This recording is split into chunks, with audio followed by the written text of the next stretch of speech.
service, as a teacher, a police officer, a firefighter. Now let's bump that up a bit. What if the increase is $400 retirement picture?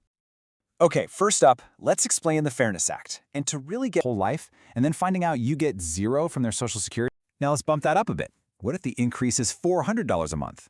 Well, now we're talking about $4,800 a year. That's even more breathing room in the budget. And if we go up to a $500 monthly increase, which, let's be real, is a reduction many people have actually been dealing with, that's an extra $6,000 in your pocket every single year. Okay, so what can you do with an extra $6,000 a year? Now we're moving beyond just covering the bills. We're talking about really improving your quality of life. You can finally get that new roof you've been worrying about. Or you could take the whole family on a vacation they'll never forget. You know what's huge? It could cover all those healthcare costs Medicare doesn't touch, like major dental work or new glasses. Or maybe you want to help your grandkids with college. You see the difference? This is the jump from just scraping by to actually enjoying your retirement. Okay, this is where it gets really interesting. We've talked about the one-time payment and the monthly boost, but that monthly boost isn't going to stay the same. Oh no, it is designed to grow, and this long-term growth, well, this is one of the most powerful and honestly most overlooked parts of this whole thing. Let me introduce you to your new best friend, COLA, the cost of living adjustment. This is what makes your benefit grow year after year. Let's stick with our $400 increase. In year one, sure, it's $400. But with an average COLA, 10 years down the road, that's not $400 anymore. It's over $512 a month. And 20 years out, it's more than $655 a month. So your restored benefit doesn't just tread water against inflation, it actually gets bigger and more powerful over time. So let's zoom out and look at the big picture. Let's even forget about COLA for a second, just to keep it simple. That extra $400 a month, over 15 years, that's an extra $72,000. Over 20 years, you're knocking on the door of $100,000. It's $96,000. And if you have a 25-year retirement, that's an extra $120,000. And please remember, this is brand new money on top of everything else you already get. It's a fundamental change to your entire retirement income. So that brings us to our final thought. When you put it all together, that big lump sum check, the bigger monthly payments, the way that money grows over time, you realize we're not just talking about numbers anymore. We're talking about something way deeper. We're talking about a completely new outlook on retirement, one that's built on security, dignity, and genuine freedom. Just look at how that one $500 increase can totally reshape a monthly budget. It's not just one thing. That single payment can handle a big chunk of your healthcare bills, cover your groceries, and pay for utilities, and you'd still have money left over. That's your fun money, your travel fund, your savings. It changes the entire equation, from constantly worrying about where the money's going to being in control. And the ripple effects, they just go on and on. It means you can actually retire with confidence, not with a knot in your stomach. You've got a safety net for things like long-term care. You can finally kill off that last bit of debt and start building a real nest egg. You can be the grandparent who helps out, who treats the family. And maybe most importantly, you have the freedom to just live, to travel, to pursue a hobby, to do the things that make all those years of hard work worthwhile. You know, after all these numbers and charts, it really just boils down to one simple, powerful idea. This is real money, and it's going to make a real difference in real lives. That's it. That's the whole point. It's about fixing something that was broken and finally honoring the service of so many people. So, I'll leave you with this to think about. When your benefits are finally made whole again, when all this money is put back into your pocket over the years, what does financial security actually mean to you now? What new doors open up? What old worries can you finally let go of? It's a whole new ballgame, a new financial reality, and it's one you absolutely have earned. You know how when you toss a single stone into a still pond, the ripples just keep spreading out, changing everything? Well, that's exactly what we're talking about today. But instead of a stone, it's a piece of legislation. We're going to dive deep into the Social Security Fairness Act and its incredible, truly unexpected consequences. It's a ripple effect that is seriously reshaping the future of America. I mean, it's a massive question, right? How can one single law, which was really just designed to fix a specific little problem, end up completely rewriting the national conversation and sparking this huge movement for change? Okay, let's get into it, because the answer is all wrapped up in the amazing story of the Social Security Fairness Act. So every big ripple effect has to start somewhere, with that first splash. And for our story, that splash was the Social Security Fairness Act. Now, it was never meant to be some kind of revolution. Its goal was actually pretty narrow: to correct these specific rules. You might have heard of them: the windfall elimination provision and the government pension offset. For years, these things had been cutting the Social Security benefits that public servants like teachers, firefighters, and police officers had earned, all because they also had a government pension. But this is where things get really interesting. This targeted fix did something that I don't think anyone really saw coming. It didn't just solve one problem, it proved a really powerful point. It showed that yes, the government can step in and fix inequities, and in doing so, it just unleashed this tidal wave of energy and new ideas that blew way past its original mission. It really did evolve into a genuine nationwide movement for change. All right, so let's follow those first ripples as they start spreading out. The very first effects, the ones you could see and feel right away, were all economic. We're talking about a direct, powerful boost to the finances of millions of Americans and, by extension, their entire communities. Let's just start with the raw numbers, because they're staggering. The act immediately triggered $17 billion in retroactive payments. Now, this wasn't some abstract stimulus plan. This was cold, hard cash, getting pumped directly into communities all over the country. But the most important part is who got that money. That $17 billion, it went straight into the hands of over 3.1 million people. Just think about that for a second. Millions of people. Many of them are teachers, are firefighters, are police officers, suddenly had the money they had rightfully earned all along. This wasn't about balancing a spreadsheet in Washington. It was about putting real money back into the pockets of the people who serve our communities day in and day out. Okay, now what happened next is what this chart is all about, and it's fascinating. That money didn't just vanish into a savings account. Nope, people spent it. They spent it at the local grocery store, on fixing their car, at restaurants down the street. And the effect was almost instant. Small businesses in these areas saw their revenues jump by 15 to 20%. It's such a clear picture of how helping individuals financially directly translates into a stronger Main Street economy for everyone. And this gets us to a really key economic idea: the multiplier effect. See, that initial $17 billion was just the start. As those local businesses saw more customers and more money coming in, what did they do? They hired more people. And those new employees then had more money to spend themselves, which created even more business. It's this amazing positive feedback loop where $1 of help ends up creating several dollars of prosperity down the line. It literally strengthens entire local economies from the ground up. But the impact wasn't just about dollars and cents. As those ripples kept getting wider, they started to change something much, much bigger: the whole way we, as a country, talk about Social Security. For decades, that conversation had been, well, it had been stuck. Just look at this comparison right here. For years, anytime Social Security came up, the conversation was dominated by these negative words, right? Austerity, cutting benefits, raising the retirement age. It was all about scarcity, about taking things away. Well, the success of the Fairness Act helped totally flip the script. Suddenly, the new conversation was filled with words like expansion, enhancement, and making sure the wealthiest pay their fair share. It proved that strengthening Social Security wasn't just some pipe dream. It was a popular and, more importantly, an achievable goal. And this new conversation wasn't just a bunch of talk. It created this perfect environment for bold new ideas to grow. It inspired a whole new era of policy proposals, this next wave of legislation that wanted to build directly on the success of the Fairness Act. And out of this new way of thinking, three major ideas really took shape. First, you have the really ambitious Social Security Expansion Act. Second, a caregiving credit. And third, a bridge benefit for older workers. The thread connecting all three is that same principle from the Fairness Act: find the gaps in the system and create smart, targeted solutions to fill them. So let's talk about the biggest proposal of them all: the Social Security Expansion Act. The headline number is this: a potential $2,400 annual increase in benefits. But here's the key: this wouldn't just be for a few people. This would be for all current and future beneficiaries. That's an extra $200 a month in your pocket. It's a plan aimed squarely at lifting millions out of poverty and just giving everyone more economic breathing room. Now, you'd think a plan this big would be controversial, right? But what this chart shows is pretty incredible. The public support for it is overwhelming.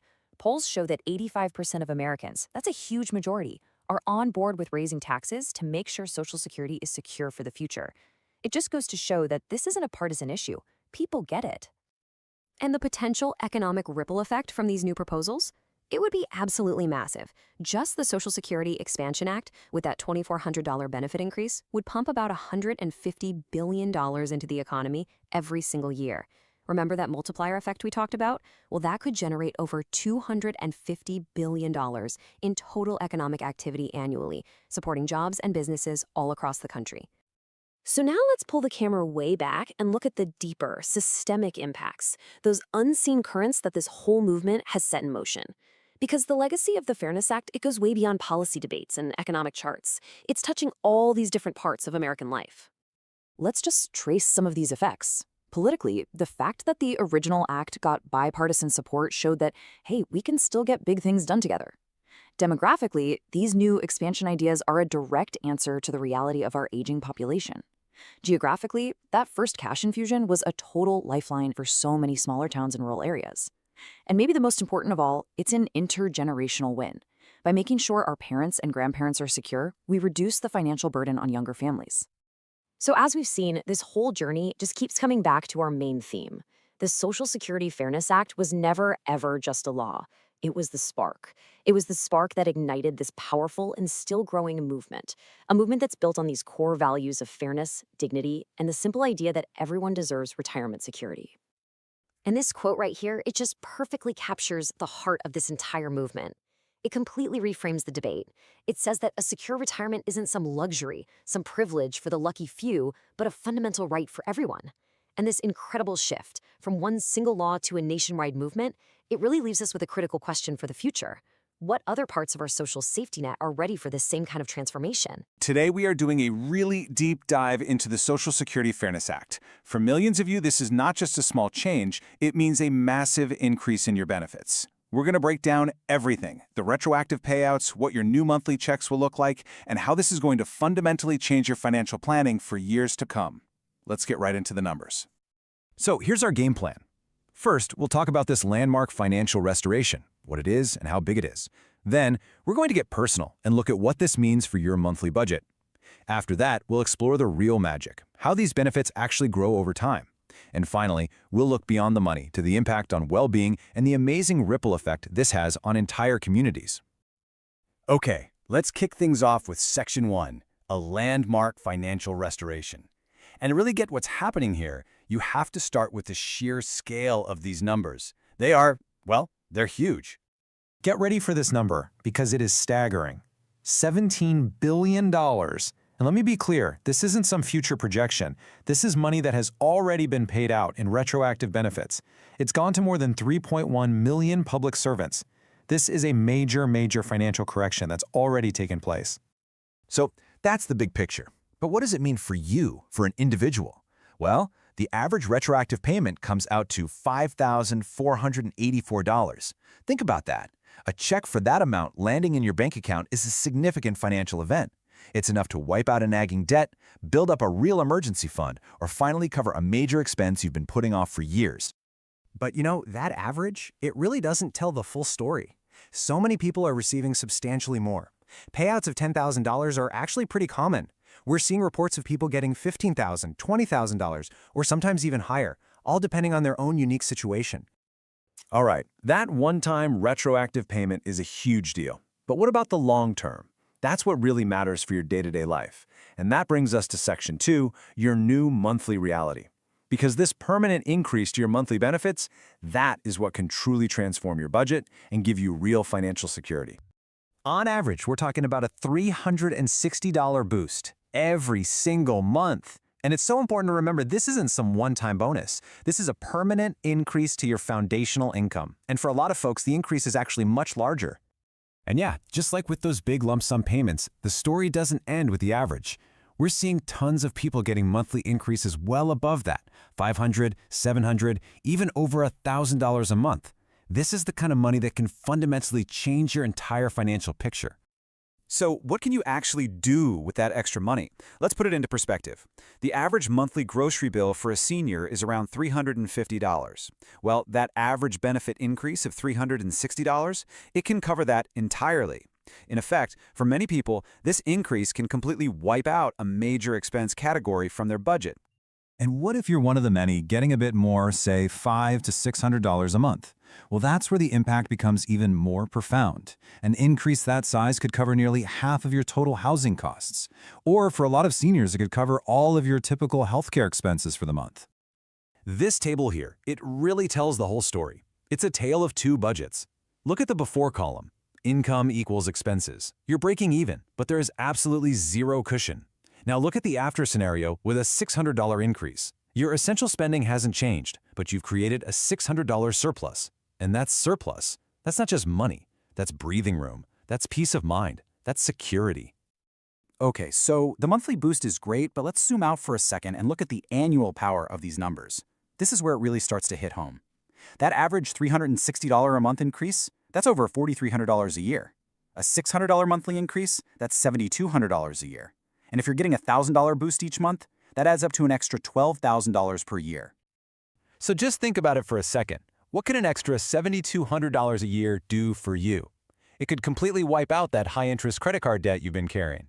It could cover all of your out-of-pocket medical costs for the year. It could finally fund those necessary home repairs you've been putting off. You could build a real, substantial emergency fund. Or you could take that trip to visit family without any financial worry at all. And let's not forget to circle back to those retroactive lump sums, because a payment of, say, $15,000 can be a total financial reset. I mean, imagine what that could do. You could eliminate high-interest debt entirely, fund major home improvements like a new roof or a walk-in shower. You could purchase a much more reliable vehicle. You could create a rock-solid emergency fund that covers you for 6 to 12 months. Or you could even use it to help out younger family members. It's a game changer. Okay, so we've talked about the new higher base benefit, which is incredible. But there's another financial engine here that's about to kick in, and this is where things get really powerful over the long haul. We're talking about the power of compounding through your annual cost of living adjustments, or COLAs. This is where your new higher benefit starts to grow all on its own. Now, for anyone who's not totally sure what COLA is, let me break it down real simple. A cost of living adjustment is an increase you get each year that's designed to help your benefits keep up with inflation. It's an absolutely vital mechanism that makes sure your money maintains its buying power throughout your entire retirement. And here's the really important thing to understand. This COLA is now applied to your new higher benefit. So let's walk through an example. Let's say you got a $400 monthly increase. With a pretty standard 2.5% annual COLA, by year 10, that initial $400 increase has grown to about $512 a month. By year 20, it's grown to nearly $655 a month. In essence, your raise gets its own raise every single year. So, what's the bottom line here? The long-term difference is absolutely massive. Over a 20-year period, that $400 a month increase adds up to $96,000. But with a modest 2.5% COLA factored in, that total grows to nearly $128,000. That's almost $32,000 in extra income just from the power of compounding alone. You know, we spent a lot of time on the hard numbers, and they are incredible. But the impact of this act goes so much deeper than just the bank account. It leads to a profound transformation in well-being, in your health, and in your overall quality of life. There's a quote from the source material that really captures just how high the stakes are here. It says, "This isn't just improving financial health, it's potentially extending and saving lives." And that's because removing that heavy weight of financial stress can have immediate and dramatic effects on a person's health. If you ask people what the single biggest benefit is, it's not always the money itself. It's this, the reduction or even elimination of chronic financial stress. That constant, nagging worry about making ends meet takes an incredible toll, and lifting that anxiety is one of the most significant outcomes of this act. And when you take away that constant stress, the results are, well, they're tangible. People report sleeping better, and better sleep leads directly to improved mental health. We see lower rates of anxiety and depression among seniors. It's really about replacing that constant worry with genuine peace of mind. It really creates this amazing cascade of positive health outcomes. Suddenly, you have the ability to afford all your necessary medications and doctor visits. You have access to better nutrition without having to make compromises. You get greater housing stability and the ability to age in place. And you have more opportunities for social engagement and community activities. It's a virtuous cycle where financial health directly fuels your physical and mental health. All right, for our final section, let's zoom out one last time and look at the ripple effect. Because this incredible financial infusion doesn't just stop with the person receiving the check. It radiates outward, strengthening families, entire communities, and the local economy. You see, it works in a few key ways. With more disposable income, seniors are spending more money at local businesses, the corner store, the local diner, which supports jobs. They can provide more support to their own families, helping kids and grandkids. And by affording better preventative care for themselves, they can actually reduce the long-term strain on the entire healthcare system. So what does this really mean? It means this isn't just a payment, it's a genuine economic stimulus for our local communities. Every single dollar that's spent circulates through the local economy, creating a multiplier effect that really does support everyone. And hey, one last practical point that's definitely worth mentioning is the tax implications. Social Security benefits are only taxable if your combined income goes over certain thresholds. That's $25,000 for an individual or $32,000 for a married couple. This means the vast majority of people receiving this increase will get to keep most, if not all, of their new benefit. So when you put it all together, what do you get? This is far more than just some simple policy change. This is a life-changing infusion of resources. It's a fundamental restoration of dignity and security for millions of public servants who dedicated their entire careers to serving all of us. Look, we've gone through all the numbers, from the national scale right down to your personal budget. We've laid out the framework for what's possible now. So I'll leave you with this question to think about. With this new reality, with these new numbers that you can plan on, what's the very first financial goal you're going to achieve? You know, the Social Security Fairness Act, it felt like a huge deal, a historic correction, and it was. But what if I told you it was just the first domino to fall? Seriously, today we're going to connect the dots. We're going to look at how that one single act might have kicked off a whole new financial future for millions of us, all based on proposals that are sitting in Congress right now. So, yeah, let's dive in. Okay, so to understand where all this is heading, you've got to start right here, with this number, $129 billion. And that's not just some random figure. That's the 10-year price tag, the total impact of the Social Security Fairness Act. And what it really did was prove something huge, that massive, large-scale government action, it's actually possible. This right here, this is our first dot. All right, part one, a landmark reform. So let's really get into that first dot, the act that completely changed the whole conversation around Social Security. Okay, so let's break this down. The act pushed out $17 billion in retroactive payments, basically to make up for past mistakes. That's a big deal for sure. But honestly, the real story, the thing that changes everything, is the ongoing impact. We're talking about an $11.2 billion increase every single year. For the 3.1 million public servants affected, this isn't a one-time check. It's a permanent boost to their income year after year after year. And if you boil that down to what it means for one person, it's pretty staggering. $41,613. That's the average over 10 years. Let's make that even more real. That's about 346 extra bucks every single month. Now, think about that. If you're on a fixed income, that kind of money isn't just nice to have, it's absolutely life-altering. And really, this is the main takeaway, the big so what of the whole thing. The Fairness Act was way more than just sending out checks. It was a proof of concept. It was the government basically saying, hey, look what we can do. It showed everyone that yes, the government can pull off these massive financial interventions. And just like that, it became the launch pad for a whole new way of thinking. Okay, part two, the next wave of proposals. So with the Fairness Act setting this huge precedent, you can bet some really ambitious new ideas started popping up. Let's take a look at the next dots on our map. So our first new dot is the Social Security 2100 Act. And right away, what you need to know is this is different. This isn't a targeted fix for just one group of people. Nope, this is a big, broad enhancement designed for every single beneficiary. So what's in the box? Well, first, it delivers a 2% across-the-board increase in benefits for everybody. It also makes the annual cost of living adjustment, the COLA, better. It does this by using a formula called CPIE, which a lot of people argue does a much better job of tracking the real inflation that seniors face. And on top of all that, it boosts the minimum benefit up to 125% of the poverty line. Now, the scale here is just immense. We're talking about a $386 billion cost. But look at who it impacts. Over 70 million Americans. That is 22 times more people than the Fairness Act helped. So what does that mean for your wallet? On average, it works out to about an extra $46 a month for every single person receiving benefits. It really shows you just how massive the scope of this proposal is. Okay, next dot. And listen, if the 2100 Act was a step up, then the Social Security Expansion Act is a giant leap for mankind. I mean, this is probably the most aggressive plan out there to boost benefits, and it's got a beautifully simple philosophy. Just put more money directly into the hands of retirees. Period. And the centerpiece of this thing is so powerful because it's so simple. A universal increase of $2,400 a year for everyone. Let me just spell that out. That's a direct raise of $200 every single month. Bam, no questions asked. And yeah, it also includes that better CPIE formula for COLAs and bumps up the minimum benefit too. Now hold on to your hats, because the financial numbers here are just massive. We're talking about a $1.5 trillion cost over 10 years. And while it helps the same 70+ million people, the value for each person just skyrockets to over $21,000. Again, that's that clean extra $200 in your pocket every month.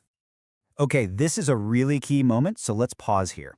This one proposal delivers almost 5 times more value to each person than the Fairness Act did, while helping 22 times more people. This is huge. It signals a major shift in thinking, right? We're moving away from just targeted fixes to this idea of broad, universal expansion. It's a statement that says we can think bigger, much, much bigger. All right, so the first couple of proposals were really broad, right? For everybody. But our third dot, the SSI Restoration Act, is the opposite. It's laser-focused. It's all about the 8 million of our most vulnerable citizens who rely on supplemental security income.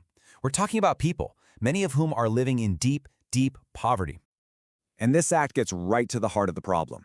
First off, it raises SSI benefits to 100% of the federal poverty level. That means an immediate, significant jump in monthly income. Second, and this is so important, it finally updates these totally archaic asset limits. For decades, you couldn't have more than $2,000 in assets. This bill raises that to $10,000, ending a rule that, let's be honest, effectively punishes people for trying to save money. The per-person value here is just striking.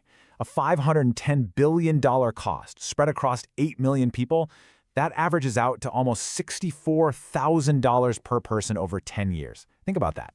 That's the highest individual impact of any proposal we've looked at. We're talking over $530 extra dollars a month. That's not just helping, that's life-changing.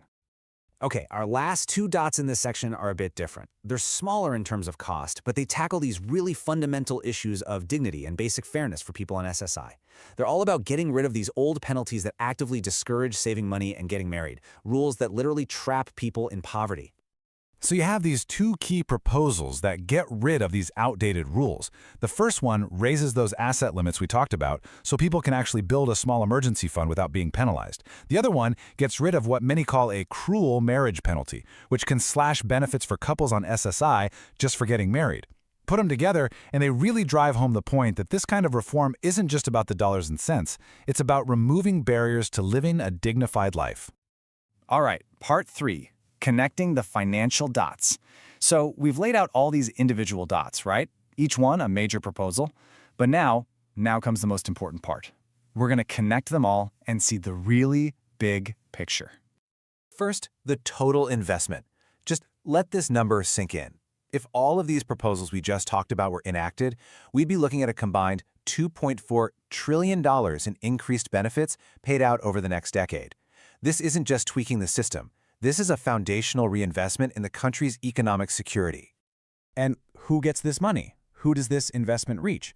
Well, when you start combining all the beneficiaries from all the different acts and you account for the overlap, you're talking about over 150 million Americans. That touches nearly every single household in the entire country. And it doesn't stop there. Because of something called the economic multiplier effect, that $2.4 trillion investment is projected to generate $4.1 trillion in total economic activity. How? Because that money gets spent at local grocery stores, on car repairs, in communities all over the country. And this brings us back to the most crucial point of all. Remember that $129 billion for the Fairness Act? At the time, that seemed like a massive number. But when you look back at it now, you realize it wasn't the end of the story. It was the beginning. It was the proof of concept that made this entire $2.4 trillion vision even conceivable. Okay, part 4. What could trigger change? So a $2.4 trillion vision is great, But what could actually make it happen? What could turn these proposals into reality? Let's take a look at the potential catalysts. You've really got four major things pushing this forward. First, there's political pressure. The senior voting bloc is getting bigger and more influential. Second, you have an economic crisis brewing with way too many people having inadequate retirement savings. Third, just pure demographics. America is getting older. And finally, you have the success of the Fairness Act itself. It showed the government could get the job done, and that builds trust for bigger things. So as all these different pressures start to build, you realize we're standing at a pretty historic crossroads. So let's look at what this new era could really mean for all of us. You know, Steve Jobs famously said, "You can't connect the dots looking forward. You can only connect them looking backward." And that is so true here. To really grasp how important the Fairness Act is, you have to see it in its historical context. So let's just take a quick look back. Social Security has never been static. It's always been evolving. From its creation way back in 1935, to adding disability benefits, creating SSI, the big reforms in '83, the Fairness Act is just the latest major dot on this long timeline. And if history tells us anything, it's that this dot won't be the last. In fact, it's probably the start of the next big chapter. So let's get down to it. What could this new financial landscape actually mean for you? Well, for current retirees, it means higher monthly checks and CLAs that actually keep up with your costs. For the most vulnerable, it could mean a real path out of poverty and getting some dignity back. We're talking about tangible, life-changing financial security. And check this out. Look at how these benefits can actually stack on top of each other for one person. Let's say you're a retired teacher, so you're affected by the Fairness Act. Now add on the benefits from the Expansion Act and the 2100 Act. The total potential increase? Over $68,000 over 10 years. That's an extra $570 in your pocket every single month. It all adds up.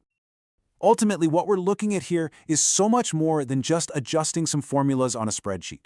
It's a fundamental rethinking of our social contract. It's about transforming Social Security from being just a simple safety net into a true foundation for economic security and dignity for everyone.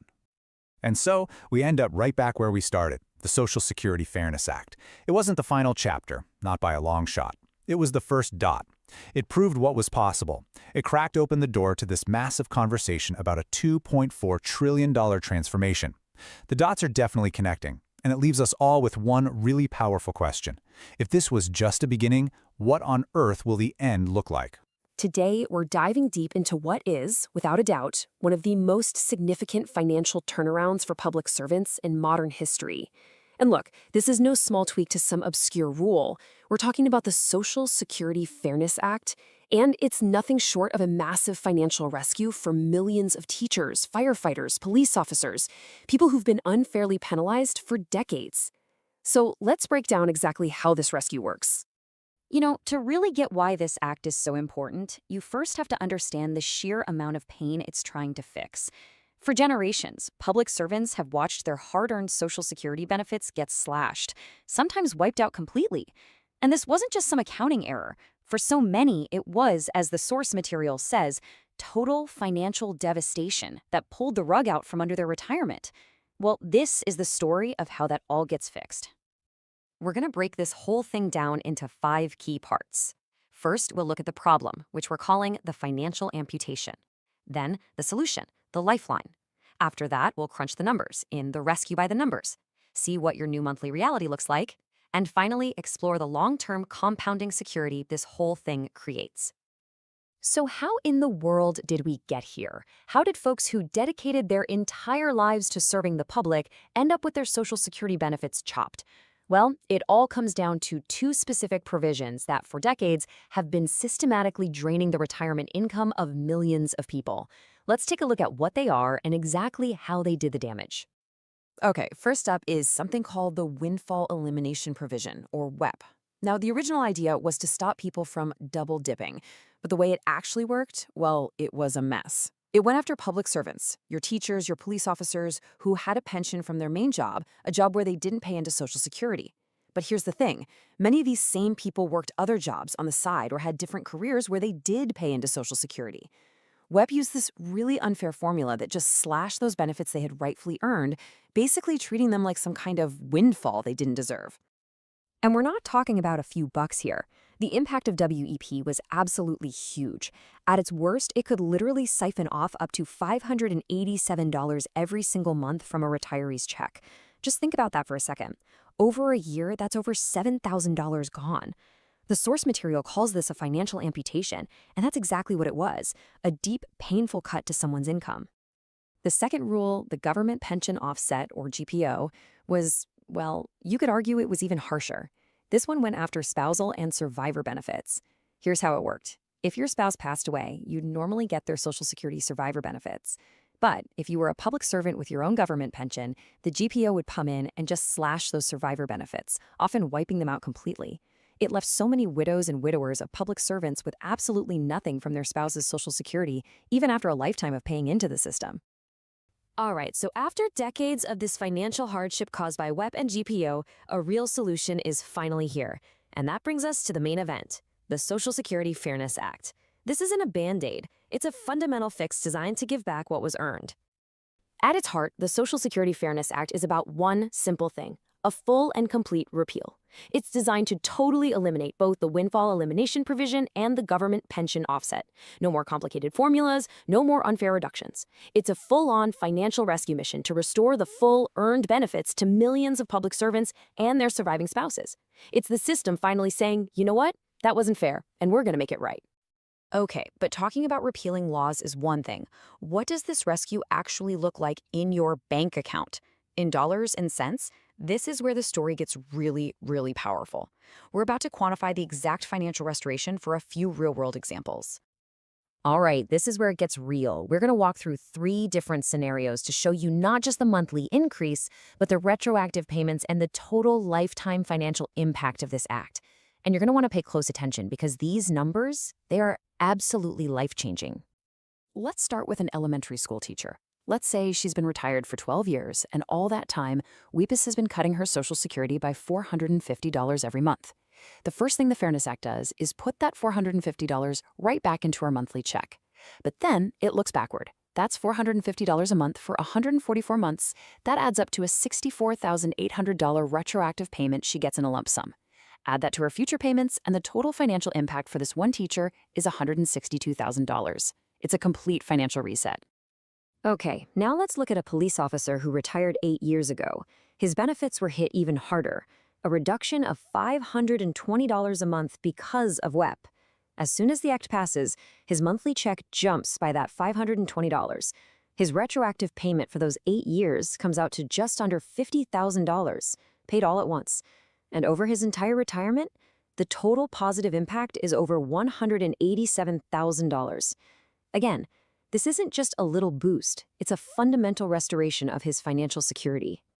Now this last scenario, this one is just staggering. It shows the absolutely devastating power of the GPO. We have a firefighter's surviving spouse. She was a teacher with her own small pension. Because of GPO, her monthly survivor benefit of $1,950 was completely wiped out for the last 6 years. The Fairness Act restores that entire amount every single month. Her retroactive payment is a breathtaking $140,400, and the total financial impact over her retirement, over $600,000.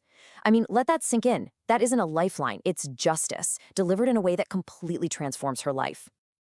Those giant lifetime numbers are incredible, right? But what does this really mean for day-to-day life, for the monthly budget? Let's zoom in a little and see how this rescue shifts a person's finances from a constant state of stress and shortfall to one of actual, real security. Let's say a retiree gets a $1,000 monthly increase, which is pretty typical. That money isn't for fancy vacations. It goes straight to the essentials. Look at this chart. Almost 40% of it goes right to housing. Another 22% to healthcare. Then you've got food, utilities, transportation. This $1,000 can cover nearly a third of a retiree's most basic living costs. It frees up their actual pension to be used for what it was meant for. And when you look at it on an annual basis, the change is just night and day. Before the act, this person's income is under $40,000, but their expenses are over $50,000. That means they're almost $11,000 in the hole every single year, burning through savings just to survive. Now look at the after column. Their income jumps past their expenses. They go from a huge deficit to a $1,200 surplus. That's the difference between constant anxiety and peace of mind. And what about that big lump sum retroactive payment? Think of it like hitting a financial reset button. So you get that check, what do you do? Well, step one, you could wipe out $15,000 in high interest debt. Just gone. Step two, with what's left, you can build a $10,000 emergency fund, a real safety net, maybe for the first time ever. And then, step three, you can finally pay for those critical home repairs you've been putting off for years, like a new roof. It just instantly creates a more stable foundation for your life. And believe it or not, the financial rescue doesn't even stop there. One of the most powerful parts of Social Security is how it grows over time to keep up with inflation. Let's look at how this new restored security actually gets bigger and bigger over the long run, all thanks to cost of living adjustments, or COLA. This timeline really shows you the magic of compounding. Let's say your restored benefit is an extra $750 a month. In year one, that's what you get. But with a pretty average 2.5% COLA each year, look what happens. By year 5, that $750 has already grown to over $840 a month. By year 10, it's almost $1,000. Fast forward to year 15, and you've crossed that $1,000 mark. And by your 25 year of your retirement, that initial $750 increase has become almost $1,400 every single month. So what does all that compounding growth add up to over a lifetime? The final number is just wow. When you add up that growing monthly payment over a 25-year retirement, that initial $750 increase delivers a grand total of over $318,000 in extra income. This proves it's not a one-time fix. It's a benefit that grows with you, ensuring real, lifelong security. You know, the impact here goes so far beyond just the bank account. When you lift that constant financial stress off someone's shoulders, their mental health improves dramatically. When people have more money, they can afford better preventative health care, which is good for everyone. It means more security in their housing, more security with their food. And think about this. When millions of retirees suddenly have more money to spend every month, that money goes right back into their local economies, creating a massive economic stimulus. So when you boil it all down, that's really what this is about. The Social Security Fairness Act is so much more than a policy change. It's about correcting a wrong that has lasted for decades. It's about restoring the financial security that was promised and earned. And maybe most importantly, it's about delivering dignity to millions of Americans who spent their entire careers serving us. And so I'll just leave you with this to think about.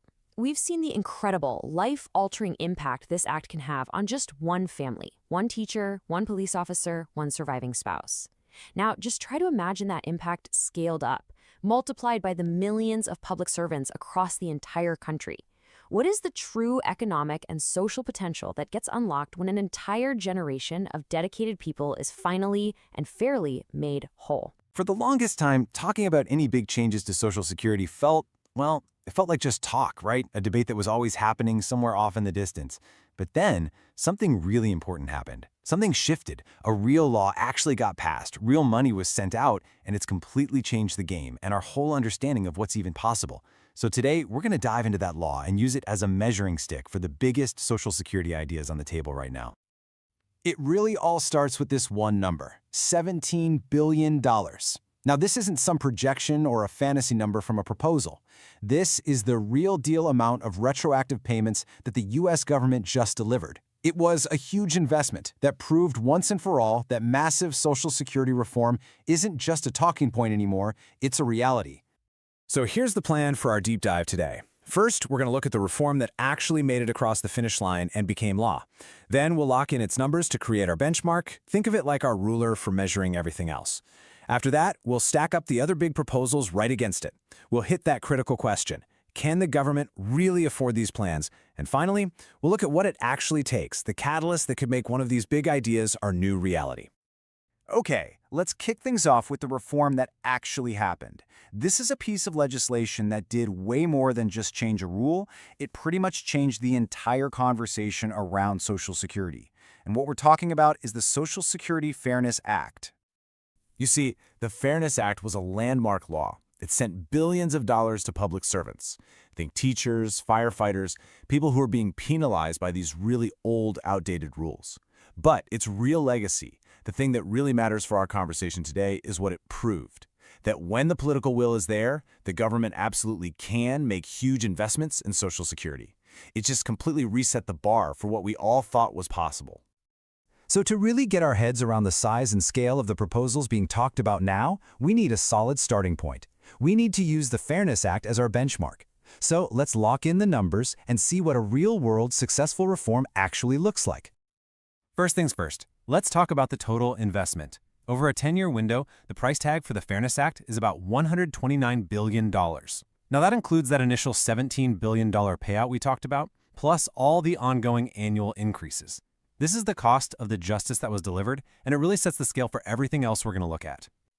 And who was on the receiving end of this investment? 3.1 million American public servants. I mean, these are people who spent their entire careers serving their communities, only to find out their Social Security benefits were getting unfairly cut. This law made a direct impact on their lives, and, for sure, their financial security. And this is what it really boils down to for each person. An average of $41,613 in new benefits over a decade. If you break that down, it comes out to about $347 extra every single month. I mean, for millions of people, that is a life-altering amount of money. This right here, this is our benchmark for direct impact. So now we've got it. We have our real-world benchmark. Let's use it as our ruler and see how the other big proposals out there actually measure up. How do they compare? Okay, first up is the Social Security 2100 Act. Now this one costs about 3 times more than the Fairness Act, but look at this, it helps over 70 million people. That's 22 times the number of people.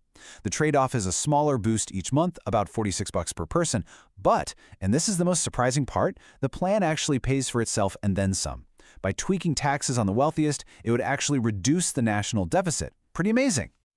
All right, next we have the Social Security Expansion Act. And this, well, this is a much bigger vision. Its 10-year cost is $1.5 trillion. That's over 11 times the cost of the Fairness Act. It is a massive, massive investment. But just look at the return for the people who get it. Just like the 2100 Act, it helps over 70 million Americans, and the average value per person is just staggering. Over $21,000 over 10 years. That works out to an average broader, and hey, it reduces the deficit. The Expansion Act is the biggest investment by far. But then you have the SSI Restoration Act, which focuses on 8 million of our most vulnerable citizens and wow, delivers the highest average benefit of them all. Over $63,000 over 10 years. That's an average of $525 a month. Seeing numbers like $386 billion and $1.5 trillion, it naturally leads to a pretty critical question. I mean, these figures are just enormous. Are they even realistic? Can the government actually afford to do any of this? And that really is the central challenge, isn't it? We've already seen that the political will can be there, thanks to the Fairness Act. But what about the financial capacity? When you hear the word trillion, it just feels impossibly huge. But the reality of a national budget is that it's all about perspective, and it's all about priorities. And this chart illustrates that perspective brilliantly. Let's just take the biggest proposal on our list, the Social Security Expansion Act, at about $150 billion a year. As you can see right here, that huge number is only about 20%, just 1/5 of what the U.S. spends on national defense every single year. So it's not really a question of whether the money exists in the federal budget, it's a question of what we choose to prioritize. And you know, this whole perspective on affordability, it extends everywhere. That initial $17 billion payment for the Fairness Act, that was less than half of what the government spends every year on agricultural subsidies. Even the $1.5 trillion Expansion Act is less than 0.6% of our gross domestic product. These investments are absolutely within the government's capacity. And plus, this isn't just spending. It's an economic stimulus. Every dollar invested generates real economic activity, which benefits the entire economy. So we've established these plans are affordable. But the Fairness Act proved that it takes more than just a good plan. It really got pushed across the finish line by a very specific set of circumstances. So what are the catalysts? What could turn these other big ideas into law? Well, we can actually identify a potential chain of 5 catalysts. It often kicks off with elections, where political pressure starts to build momentum. That pressure can get supercharged by an economic crisis, which creates this urgent public demand for action. This then gets amplified by demographics, an aging population and concerned younger voters coming together to form a powerful coalition. Then, you need administrative readiness. The Social Security Administration's successful rollout of the Fairness Act proves it can handle big changes. And all of this leads to the final, crucial catalyst, organized public advocacy, which can create unstoppable political momentum. This quote from the source material really just nails the core lesson here.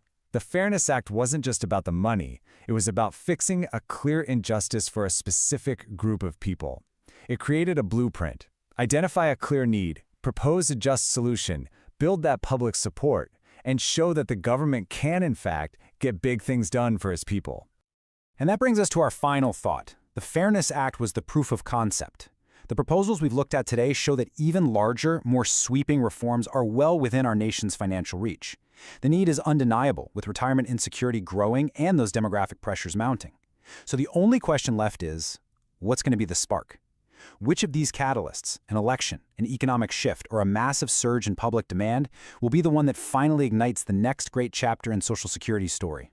All right, let's get right into it. For so many public servants, a couple of really controversial rules have meant getting a smaller Social Security check than they've earned. But a bill called the Social Security Fairness Act is aiming to fix all that.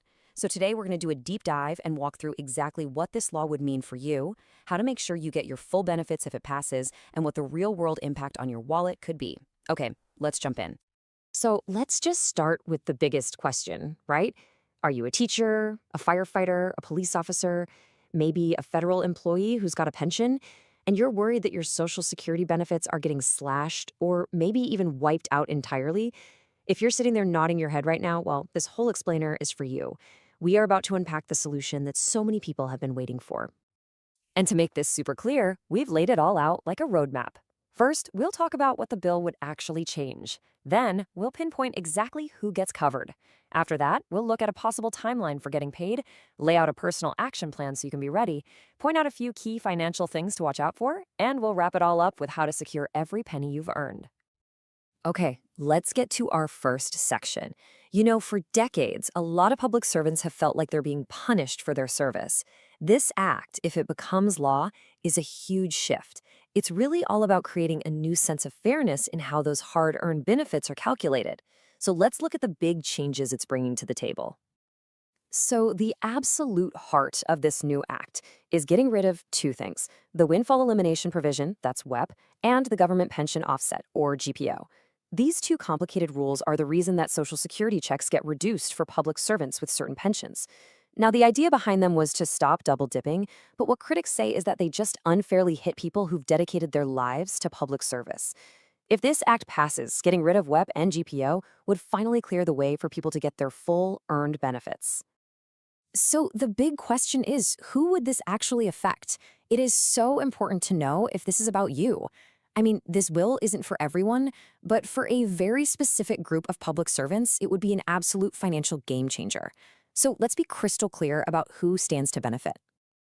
Okay, just take a look at this list right here. You are the focus of this new law if you get a pension from a job where you did not pay Social Security taxes. So think about state and local teachers, police officers, firefighters in certain places, and federal employees under that older CSRS retirement system. The key thing here isn't your job title, it's whether you paid into Social Security from that job. If that sounds like a big chunk of your career, then yep, this proposal is aimed right at you. And now we get to the part I know you really care about: the money. If this bill passes, how and when would you actually see those restored benefits? Well, the good news is the plan is for this whole process to be automatic for most people already getting benefits. So let's break down what a timeline for this might actually look like. Now, it's really important to understand that these dates are just an example to show you how a rollout could work. For instance, a law might become effective in January, which would start the clock on retroactive pay. But you have to remember, the Social Security Administration would need time, we're talking months, maybe even more than a year, to update their giant computer systems and recalculate everything for millions of people. So those first bigger monthly checks might not land in your account until, say, April of the next year.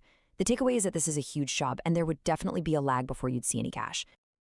Let's talk a little more about that retroactive payment, because this is a big deal. It would be a one-time lump sum payment, and it's designed to pay you back for all the reduced benefits you got between the day the law started and the day your new higher monthly payments finally kick in. This isn't some bonus. It's literally back pay that you would be owed. The SSA would figure out the exact amount and deposit it right into the same bank account they use for your current benefits. And here's where it gets really powerful in the long run. The increase to your monthly check would be permanent. It lasts for the rest of your life. And for some folks, we're talking about an extra several $100s every single month. But the real magic comes from the annual cost of living adjustments, the COLAs. Let's imagine your benefit was cut by $400 a month. Getting that back is great, right? But the next year, when they announce, say, a 3% COLA, that 3% is now calculated on your full, much higher benefit. And the year after that, the COLA gets calculated on that new, even higher amount. Over 10, 15, 20 years, that compounding effect is absolutely massive. It's so much more than just that initial monthly bump. That is how this bill really restores long-term financial security. Okay, so we get the what, the who, and the when of all this. Now let's switch gears and talk about the how. This next part is your personal action plan. Because even if a future rollout is automatic, there are 3 things you can do right now to get ready, to make sure everything goes smoothly, and to be in the best spot to get every single dollar you are owed. Step 1 is all about getting your info straight, and you can do this today. Seriously, no matter what happens with this bill, the best way to keep tabs on your benefits is through your personal My Social Security account at SSA.gov. If you haven't set one up, I really encourage you to do it. It's like your personal dashboard where you can see your entire earnings history, check on payments, and update your info. If this bill becomes law, that online account is the first place you'll see any changes. Getting comfortable with it now just puts you way ahead of the game. All right, step 2 is for a really important group of people. Those of you who never even bothered to apply for Social Security because you knew WEP or GPO would just reduce your payment to 0 or close to it. If this bill passes, you're going to want to move fast. So the smartest thing you can do right now is get ready. Start gathering those key documents. Your birth certificate, proof of citizenship, your last W-2 or tax return.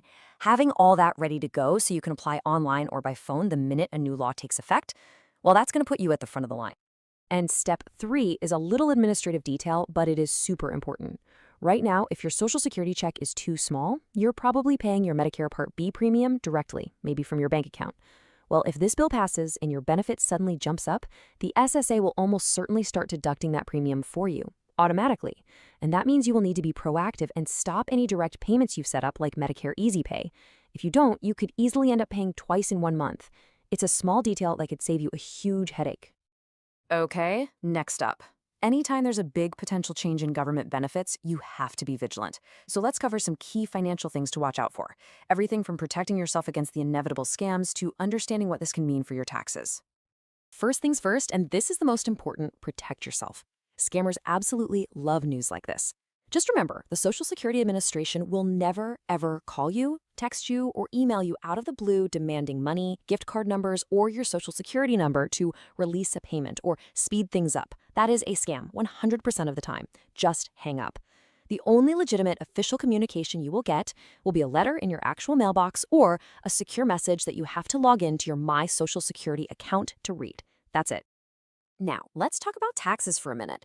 It's easy to forget, but your Social Security benefits can become taxable if your combined income goes over a certain amount. Right now, that's about $25,000 for a single person and $32,000 for a married couple. If this bill were to pass, that big retroactive lump sum payment would count as income for the year you get it, and that could absolutely push you over the line or even into a higher tax bracket for that 1 year. It's definitely something you'd want to talk about with a tax professional just to plan ahead. There are also a couple of special cases to keep in mind. For anyone receiving SSI or supplemental security income, you should know that the proposed bill has special rules built in to make sure that a one-time back payment doesn't mess up your ongoing eligibility. That's a key protection. And if you're a representative payee, meaning you manage benefits for someone else, you would be the one to receive their retroactive payment and their bigger monthly checks, and you'd still be responsible for managing that money in their best interest. All right, we are at our final section. We've gone through what the bill proposes, what a timeline might look like, and the action plan to get you ready. So now let's just bring it all together with a few final thoughts to make sure you are in the absolute best position to secure these benefits if and when the time finally comes. This might sound almost too simple, but I promise you it is absolutely critical. The single most important thing you can do, starting right now, is to make 100% sure the Social Security Administration has your current mailing address and your current direct deposit information. An old address means you could miss a critical letter. An old bank account means your payment could get rejected and delayed for months. This is the only way to be sure you get every communication and every payment without any issues. And I want to leave you with the really powerful idea that's behind this entire bill. It is built on this core belief that public service should be rewarded, not punished. It really represents a chance, a moment to claim the full retirement security that its supporters believe public servants have earned and absolutely deserve. And that's a goal they believe is worth fighting for. And that brings us to the end of our deep dive. We've walked through the proposed changes, a potential timeline, and the real steps you can take to get prepared. Now, the law hasn't changed yet, but the conversation is happening. The proposal is out there. So the only question that's left is this: are you ready to claim the fair benefits you've worked so hard for if this bill finally becomes law? All right, let's get right into it.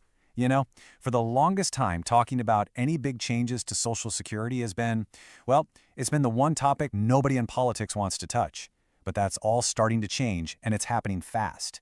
We're going to break down why this massive reform is no longer just some far-off debate. It's becoming a real economic necessity. The pressure is absolutely building, and something's got to give. And just look at this number, $47.9 billion. That's the total economic kickback from the recent Social Security Fairness Act. Now, this wasn't just some tiny tweak. It was basically a proof of concept, a sign that, yes, major reform is possible, and it can act as a massive engine for the economy. It really set the stage for the even bigger changes that are now on the table. So, here's how we're going to break this all down. First, we'll look closer at that precedent for big change. Then, we'll get into the 5 major crises that are really turning up the heat on this whole situation. After that, we'll dive into the actual plans being proposed to help. We'll even look at a possible timeline for when all this could go down, and we'll finish up by talking about the huge economic imperative that's driving everything. Okay, so first up, let's talk about that precedent, the Fairness Act. Seriously, this thing was a game changer. It wasn't some minor adjustment. It pumped a ton of money into the system to fix a long-standing issue for public servants. But more importantly, it showed everyone that big reform can be a win-win. It can be good for people and a huge boost for the economy. It completely changed the whole conversation. And when you look at the numbers, you can see why. We're talking $17 billion in one-shot back payments, plus another $11.2 billion in increases every single year. But here's the really cool part, the multiplier effect.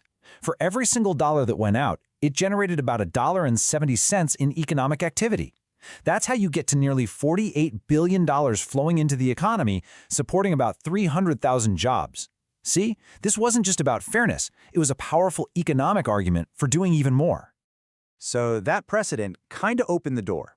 Now let's get to the real core of the issue, the 5 huge economic forces that are cranking up the dial. Think of these as the ingredients all simmering away in this economic pressure cooker.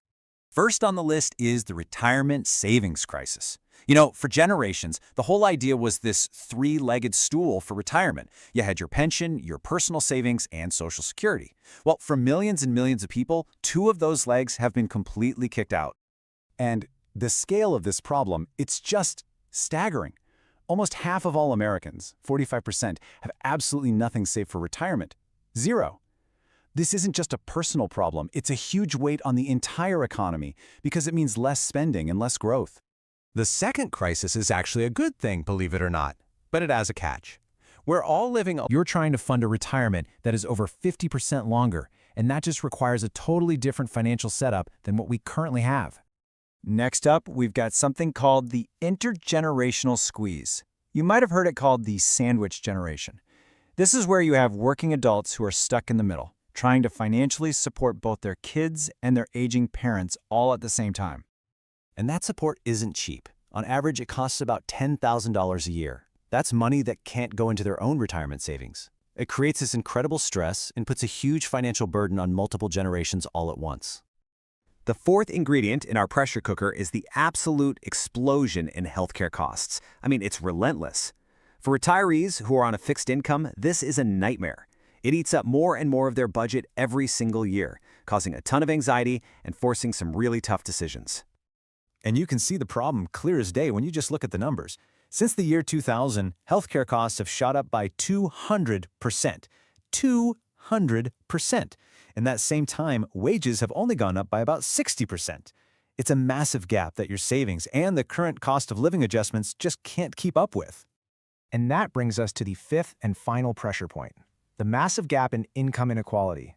The reality is, when so many people have so little wealth to begin with, Social Security stops being a supplement and is forced to become the one and only safety net they have. The stats here are just stark. The top 1% of Americans own 35% of all the wealth in the country.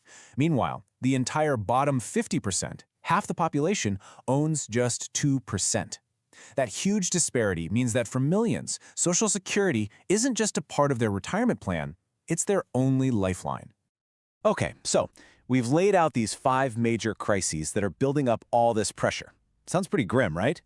But now, let's shift gears and talk about the solutions.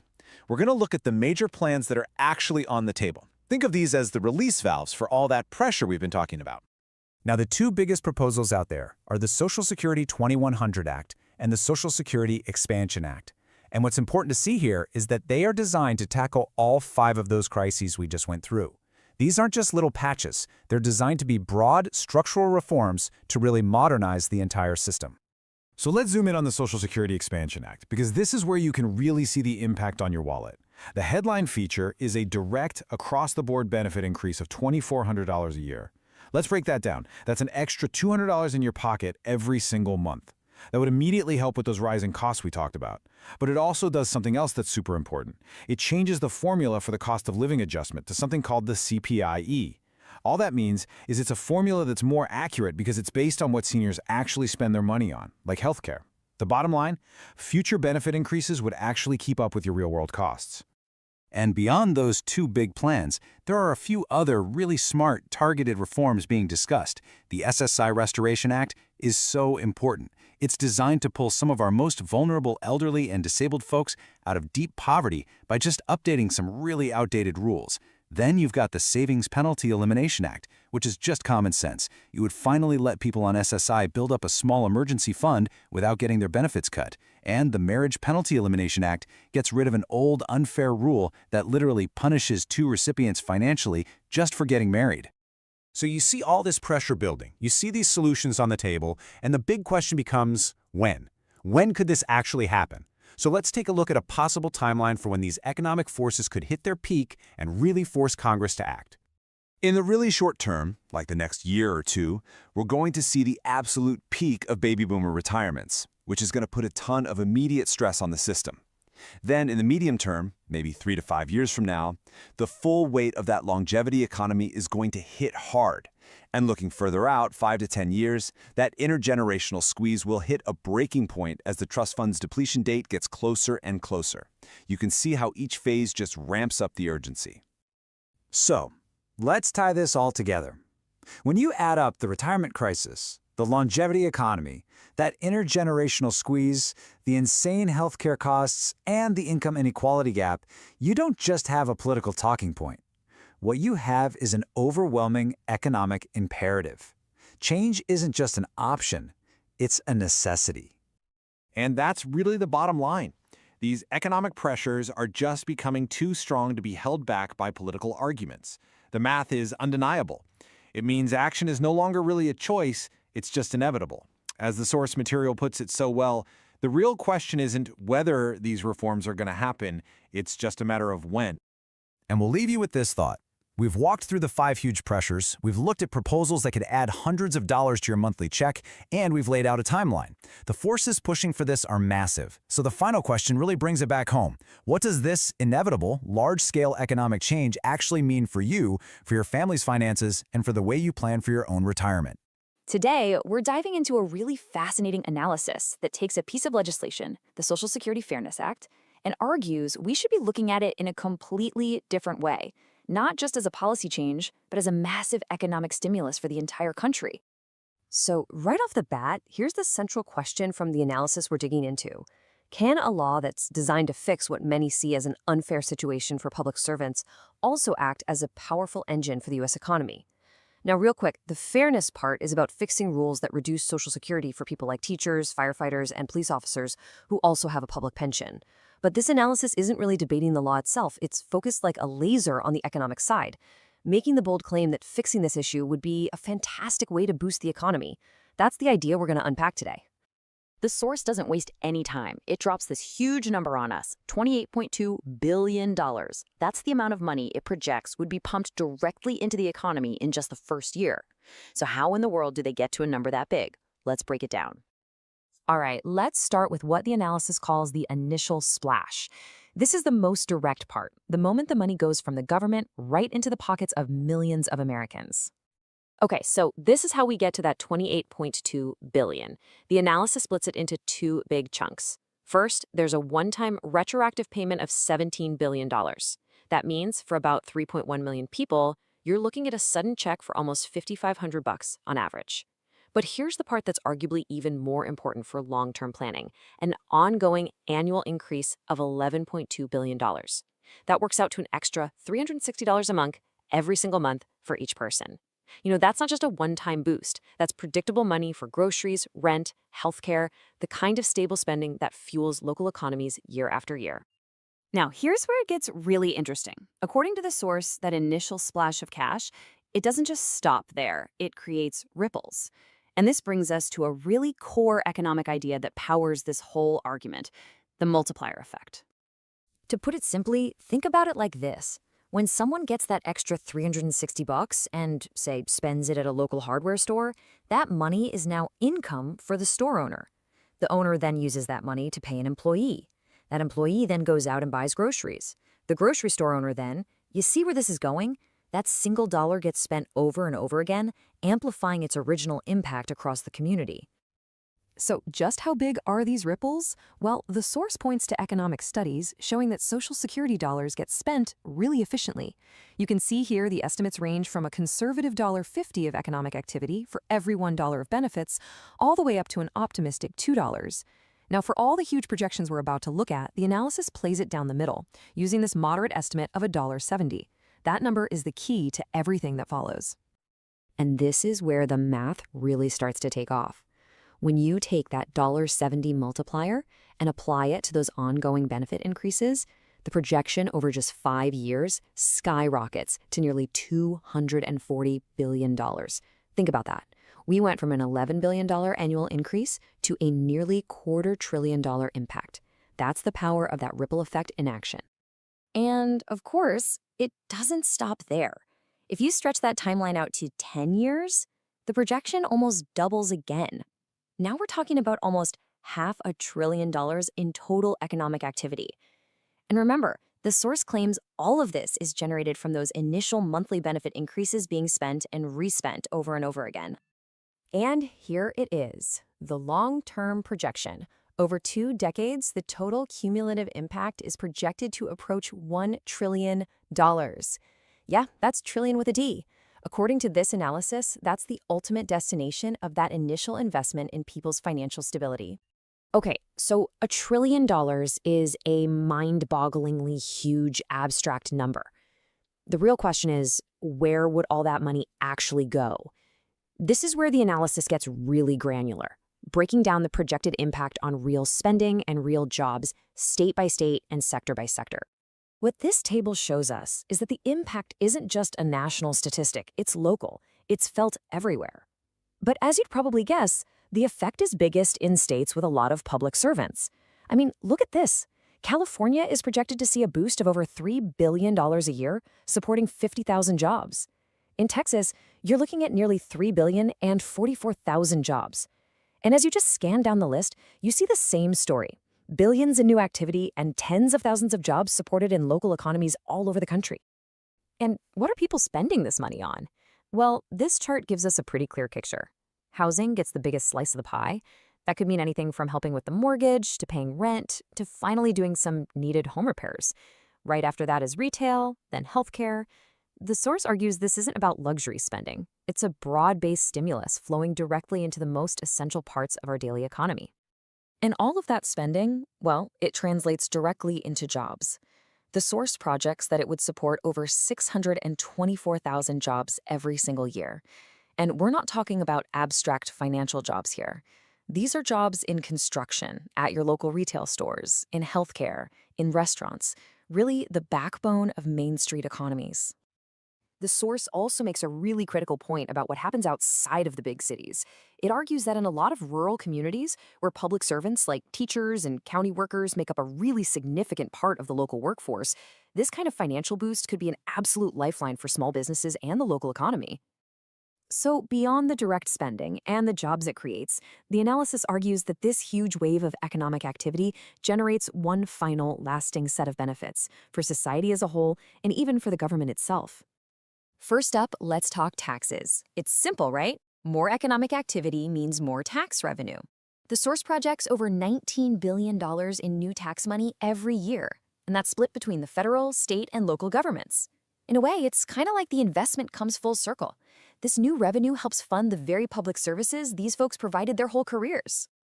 The analysis also points to some really fascinating potential effects on the workforce. The argument goes that if you give experienced public servants more financial security, they might be more likely to delay retirement, which keeps their valuable expertise in the workforce longer. At the same time, it could ease the financial strain on family caregivers, potentially freeing up around 200,000 people to get back into the job market if they choose. And this might be the single most powerful claim in the entire analysis. The source projects a 65% reduction in the poverty rate among the people who would get these benefits. It claims this would, in effect, lift 2 million people out of poverty.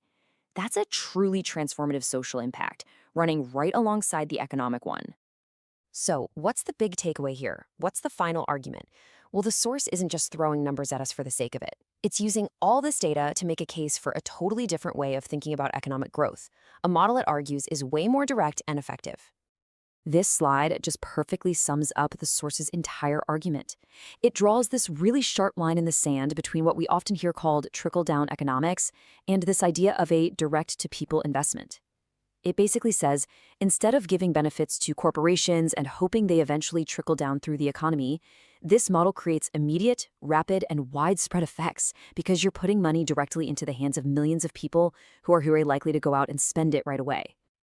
And this quote really just captures the core philosophy of the entire analysis. The argument isn't just that fairness and economic growth can coexist.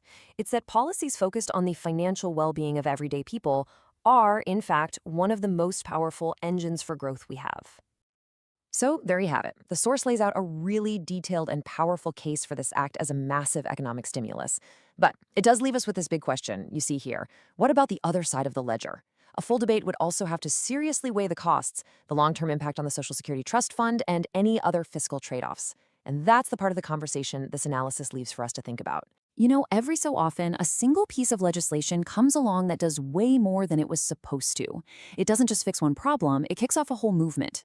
That's exactly what we're going to dive into today, how the Social Security Fairness Act became this unexpected catalyst for a massive push to expand one of America's most important programs. We're not just talking about minor tweaks here. This is about a total shift in how we think about retirement security. And this quote right here, it just nails it. A gateway to a broader conversation. Think about that. A bill that was just meant to fix a specific issue for public workers, well, it accidentally blew the doors wide open. It started a huge, ambitious new conversation about what Social Security could be. And it proves something really important, that making the program stronger wasn't just some pipe dream. It was possible. And man, was it effective. All right, so here's our game plan. We'll kick things off with that turning point, the Fairness Act. Then we'll dig into its surprising economic impact. From there, we'll look at the wave of new expansion ideas it inspired, how the whole conversation shifted, and finally, what this all means for the future of Social Security. Let's get into it. Okay, Section 1. A Social Security turning point. This was way more than just a simple correction. It was a real economic catalyst. So let's go back to the beginning. The Social Security Fairness Act, it had a really specific mission, right? It was all about fixing a long-standing injustice for public servants. You know, folks like teachers, firefighters, police officers who were getting the short end of the stick because of some really outdated rules. But what happened next? Well, its impact went way, way beyond that. Really, what this act did was become a massive proof of concept. It showed everyone that when you give targeted boosts to Social Security benefits, you get immediate, real relief for families. And not just that.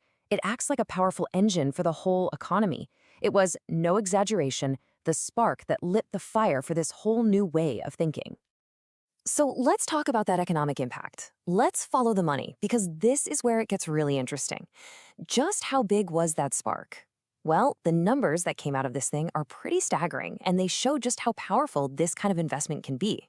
First up, this number, $17 billion. That's how much money went out in retroactive payments. This wasn't just a little extra cash. This was money these public servants had earned but were denied for years. And it wasn't a slow trickle either. Think of it like a tidal wave of cash getting injected right into households and local economies all over the country, all at once. And who did that money reach? Over 3.1 million people. That's a huge number. We're talking about those very same teachers, firefighters, and police officers. Millions of individuals and families who suddenly had a level of security they didn't have before. This wasn't some tiny niche program. Its reach was massive, it was immediate, and you could feel it in communities in every single state. But let's bring this down to a really personal level, because this is where it hits home. On average, each person's monthly benefit went up by $360.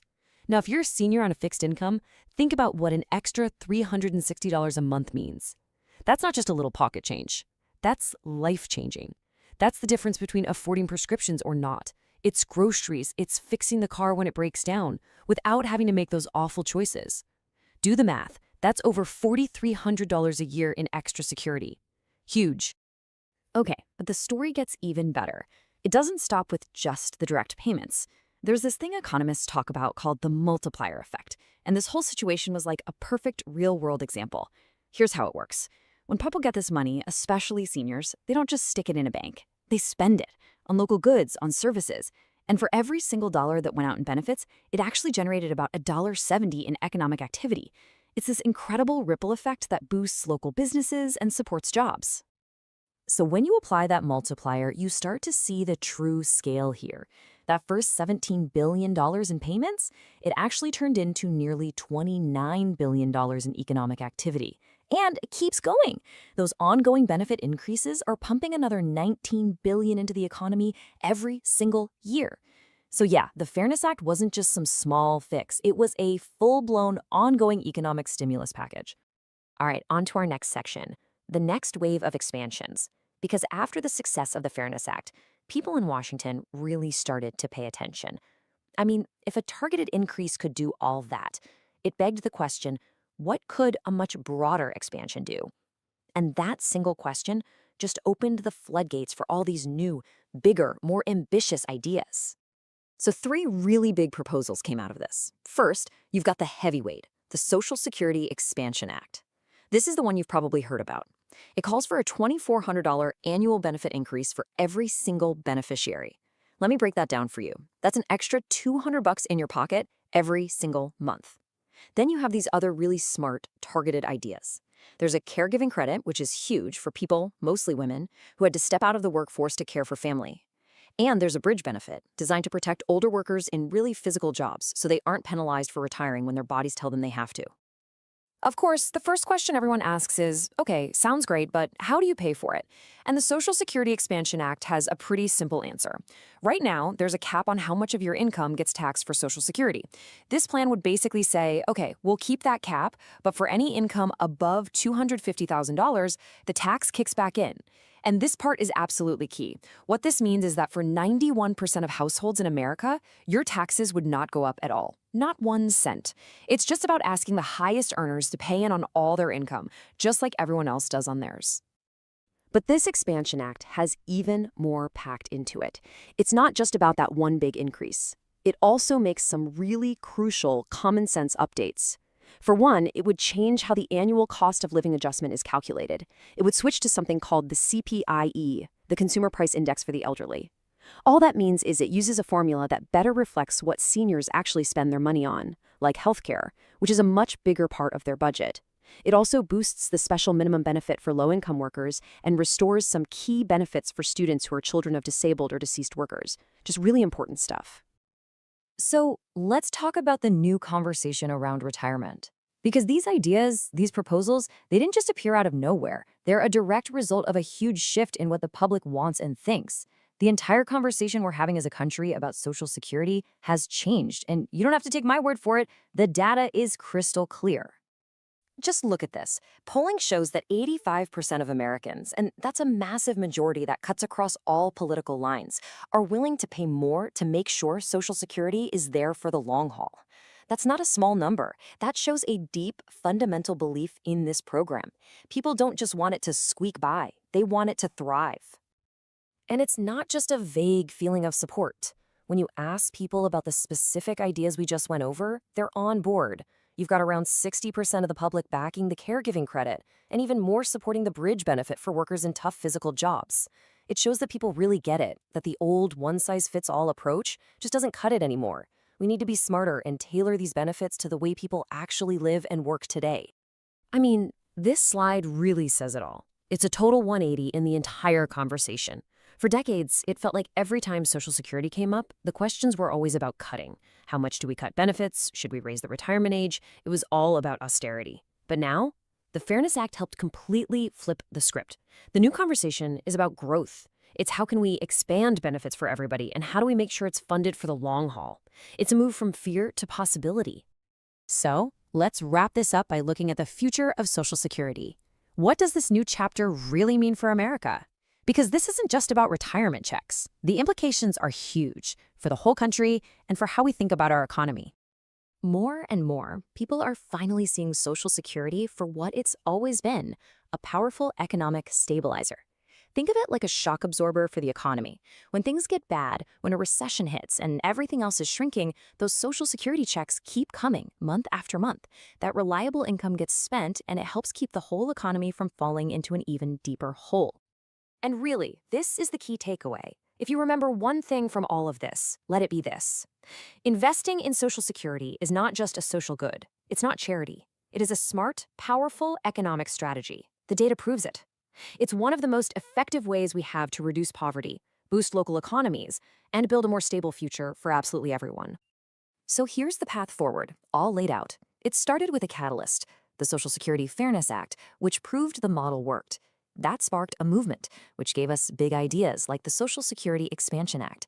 The goal now is a system with universal coverage and benefits that are actually tailored for caregivers and modern workers. And the impact, the end game, a much more stable and prosperous economy for everyone. And that really brings us to the final thought. Everything we've seen, the success of the Fairness Act, the incredible public support, it has totally reframed the debate. We've seen its power to fight poverty, to juice the economy, and to give millions of people dignity in retirement. So the question for all of us is no longer, can we afford to expand Social Security? The real question now is, how can we possibly afford not to? Today, we're jumping into something huge, the Social Security Fairness Act. This isn't just some minor policy tweak. We're talking about a law that has completely sparked a financial revolution for millions of public servants. We're going to break down how this one act has delivered some truly life-altering changes for the people who've dedicated their whole careers to serving us. You know, it's a serious question, and for way too long, the answer has been pretty discouraging. Think about it. Teachers, firefighters, police officers, federal employees, so many people who spent a lifetime in service ended up facing a retirement filled with financial stress and anxiety. We're going to take a look at what that reality looked like, and then how everything has now changed for the better. So, to really get the massive impact of this new law, we first have to understand the old reality. For decades, there were these two provisions, the windfall elimination provision, or WEEP, and the government pension offset, GPO, and they just drastically cut the Social Security benefits for public servants. Basically, the rules penalize them for having a separate government pension. It created a story of struggle for so many people. Okay, this slide, wow, it really shows the crisis in black and white. This is a real budget for the surviving spouse of a firefighter. Before the Fairness Act, the GPO completely wiped out her Social Security survivor benefits. So all she had was her husband's pension, $1,800 a month. But her essential expenses were almost $2,600. That left her with a $780 deficit every single month. She was literally forced into debt just to cover the basics like housing and food. I mean, can you imagine how stressful and just unsustainable that is?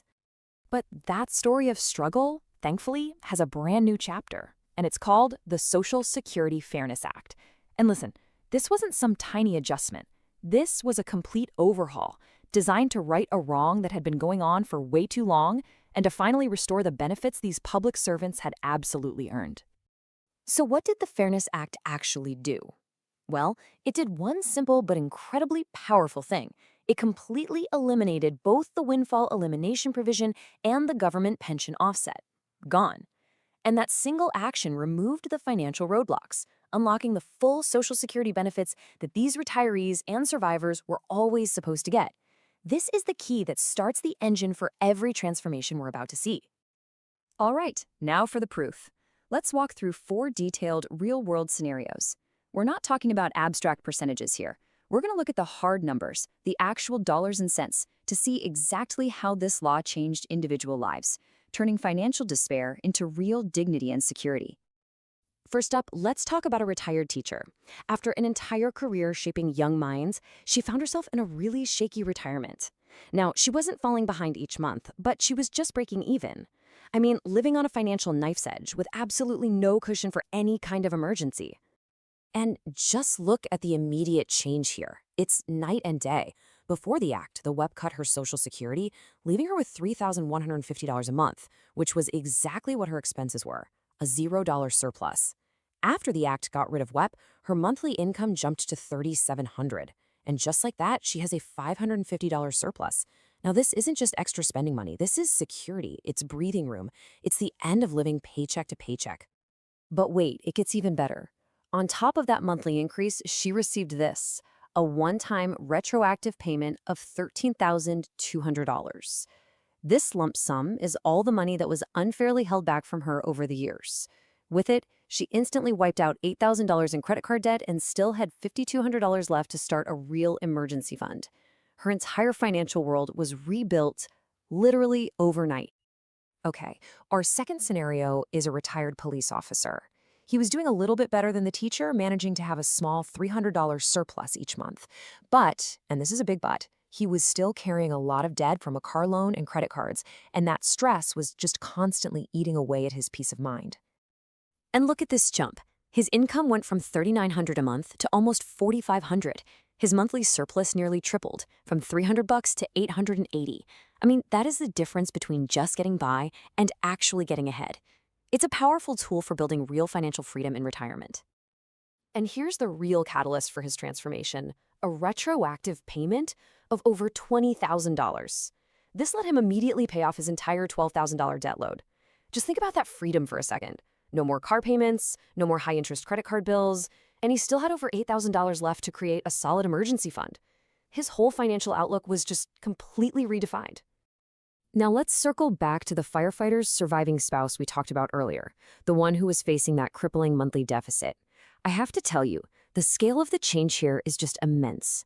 For people who are hit this hard by the GPO, the Fairness Act wasn't just an improvement, it was a total lifeline. This is what a lifeline looks like in numbers. Her income more than doubled, from $1,800 to $3,700 a month, once her survivor benefits were finally restored.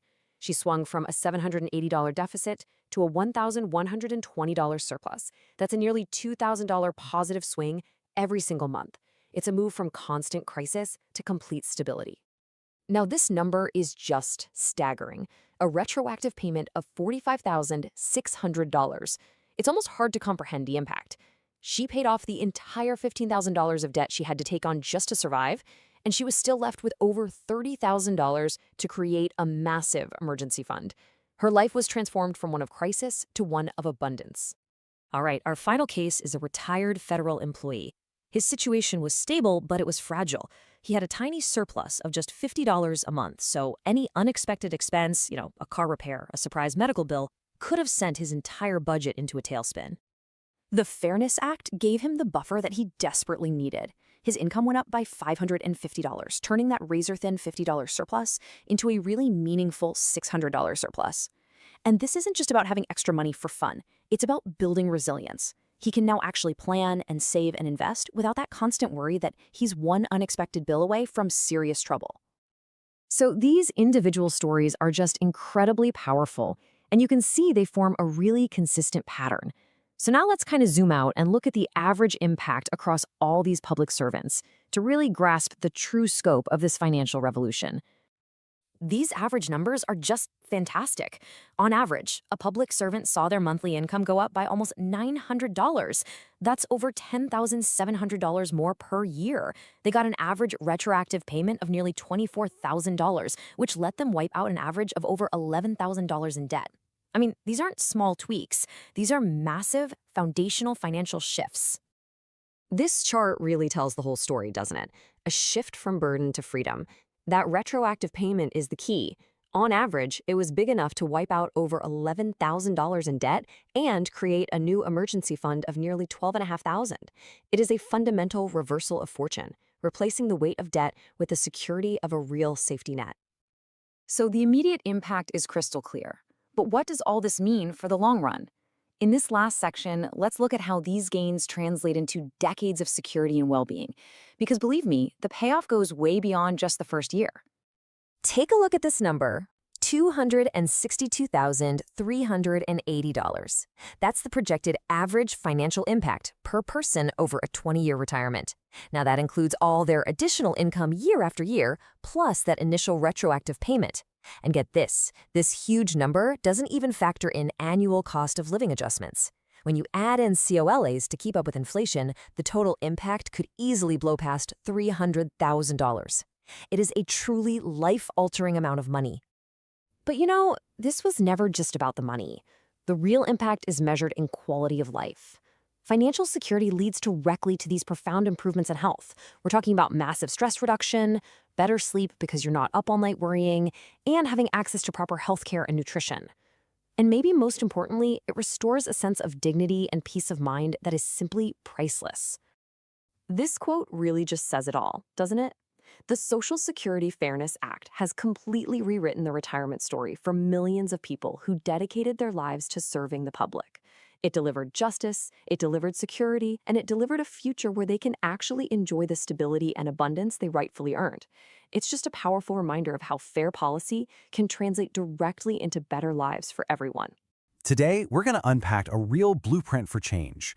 We're going to look at how one single landmark law didn't just deliver justice to millions of people, it actually created a clear, repeatable path to expand Social Security and SSI benefits for tens of millions more. This is the story of what our government can actually achieve and how that success gives us a roadmap for the future. So here's what we've got on tap. We're going to start with the historic achievement that really set the stage for all of this. Then we'll dive deep into the numbers of what I'm calling the $17 billion blueprint. From there, we'll see how that blueprint is being used for a huge proposal to expand Social Security, and then for a revolutionary plan for the often overlooked SSI program. And we'll wrap up by mapping out the step-by-step path from a powerful idea to a life-changing law. All right, so let's kick things off with the precedent. You see, the Social Security Fairness Act wasn't just another bill passed in Washington. No, it was a landmark moment that proved something pretty fundamental, that our government absolutely has the ability to correct a long-standing wrong on a truly massive scale. I mean, really, think about that. Can a single law change millions of lives? In a time where progress can feel so slow, it's honestly easy to be a little skeptical. But the story of the Fairness Act gives us a definitive, resounding answer: yes. Absolutely yes, it can. And it did, by delivering not just help, but justice. $17 billion. And that number isn't some pie-in-the-sky projection. That is the actual amount of retroactive payments the government delivered to over 3 million public servants. This was money they had earned, money they were owed. It was a massive course correction for a long-standing injustice that had been hurting them financially for years. So what exactly was this injustice? Well, it came from two rules you might have heard of: the windfall elimination provision and the government pension offset, better known as WEP and GPO. For decades, these rules basically penalized millions of public servants. We're talking teachers, firefighters, police officers, people who also paid into Social Security through other work. These rules would just slash their earned Social Security benefits, sometimes down to zero, simply because they also had a public pension. The Fairness Act basically said that's not right, and then it fixed it. Okay, let's really dive into the details here, because the numbers behind the Fairness Act are what make it such an incredible blueprint. This wasn't just about tweaking a policy on the edges, this was about delivering tangible, life-altering financial relief to real people. Let's try to put this into perspective. Over 3.1 million people got a payment, and for them, that relief was a game changer. We're talking lump sum payments ranging anywhere from $6,000 to over $50,000. I mean, imagine being a retired teacher and suddenly getting a check for the years you were underpaid. That's the kind of power we're talking about with this act. But the impact didn't stop with that one check, and this is the crucial part. On average, those same beneficiaries also saw their ongoing monthly Social Security checks go up by $360. This isn't a one-time fix. It's a permanent boost to their income month after month. That extra cash can be the difference between just scraping by and actually living with some dignity. It's groceries, it's medicine, it's keeping the heat on. And when you zoom out, that monthly boost adds up to over $4,000 a year, every single year. It's this 1-2 punch of retroactive justice combined with ongoing support that created the perfect model for reform. It showed a clear path to deliver both immediate relief and long-term financial security. So the big question is, how does this blueprint apply to today? Well, the success of the Fairness Act created real momentum. Lawmakers saw that, hey, large-scale changes to Social Security are actually possible. The first major proposal that really follows this model is the Social Security 2100 Act, which is a comprehensive plan to strengthen benefits for literally everyone. So what would this act actually do? Let's break it down. First up, an across-the-board 2% benefit increase for all 68 million people getting benefits now and in the future. If you're getting the average benefit of about $1,900 a month, that's an extra $38 every month right away. That's over $450 a year. Second, it improves the annual cost of living adjustment, the COLA, by using something called the CPI-E formula. This is so important because the current formula doesn't really capture the costs seniors actually face, especially with healthcare. The CPI-E is designed to fix that, leading to bigger annual adjustments.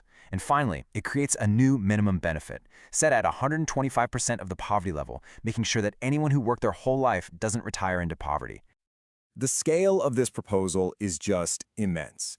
Proponents say it would pump about $150 billion in additional benefits directly into the pockets of millions of Americans every year. And because people tend to spend that money right in their local communities, it's argued this creates a powerful economic ripple effect, generating over $250 billion in total economic activity every year. Now, of course, a huge part of the debate is how to pay for it, and most proposals focus on having higher earners contribute a bit more. Okay, now let's shift gears and talk about a program that has been tragically neglected for way too long, Supplemental Security Income, or SSI. This is an absolute lifeline for over 7.5 million elderly and disabled Americans living in deep poverty. The Fairness Act's blueprint offers a path to finally fix decades of inaction and restore some real dignity to this vital program. The difference here is just stark. Right now, the maximum federal SSI benefit is only $943 a month, which is well below the federal poverty line. The SSI Restoration Act proposes a simple but profound change. Raise that benefit to at least 100% of the poverty level. That would mean an immediate jump to around $1,215 a month. For someone trying to get by on the current benefit, that extra $272 every single month is absolutely life-changing. That's the difference between constant crisis and having a little stability. But just raising the benefit is only the beginning. This blueprint is being used to fix other cruel and just plain outdated rules. For example, the Savings Penalty Elimination Act would raise the asset limits, which, get this, haven't been updated since 1989. Right now, you can get kicked off SSI for having more than $2,000 saved. This proposal raises that to $10,000, finally letting people have a small emergency fund without being punished. And then there's the Marriage Penalty Elimination Act. As it stands, when two SSI recipients get married, their combined benefit gets cut by 25%. This proposal ends that because people with disabilities shouldn't be financially punished for getting married. See, each of these tackles a really clear injustice, just like the Fairness Act did. So we've seen the success story, and we've seen the new proposals. The final, and maybe the most important piece of the puzzle, is understanding the process. The Fairness Act didn't just give people money. It gave us a repeatable, proven method for turning a just cause into a transformative law. This quote right here, it gets to the very heart of it. The success of the Fairness Act sent this powerful message that large-scale, positive change isn't some fantasy. It's a real possibility when an injustice becomes so clear and so well understood that doing nothing is no longer an option. It showed that our system can, in fact, be made to work for the people it's supposed to serve. And this is it. This is the blueprint itself. It's a 5-step process that we know can work. First, you identify a clear, specific injustice, like the Web/GPO penalties or SSI's ancient asset limits. Second, you build broad bipartisan support by framing it as a simple matter of fairness. Third, you show the powerful economic benefits that ripple out, proving it helps everyone, not just the recipients. Fourth, you mobilize public support to create real political pressure. And finally, you pass the law that delivers those tangible benefits. This is the exact path the Fairness Act followed, and it's the path these new proposals are on right now. So here's the bottom line. We know how to do this. The Fairness Act gave us both the proof and the playbook. From expanding Social Security for every single person to finally modernizing SSI for our most vulnerable neighbors, the plans are there, the numbers are clear, and the path forward has been paved. The blueprint for a more secure retirement for millions of Americans already exists. The only question left is when we'll find the collective will to use it again. But we're not just going to talk about the extra cash you might see in your check each month. No, we're going to dig a lot deeper, because the real hidden power of this act is all about compounded growth.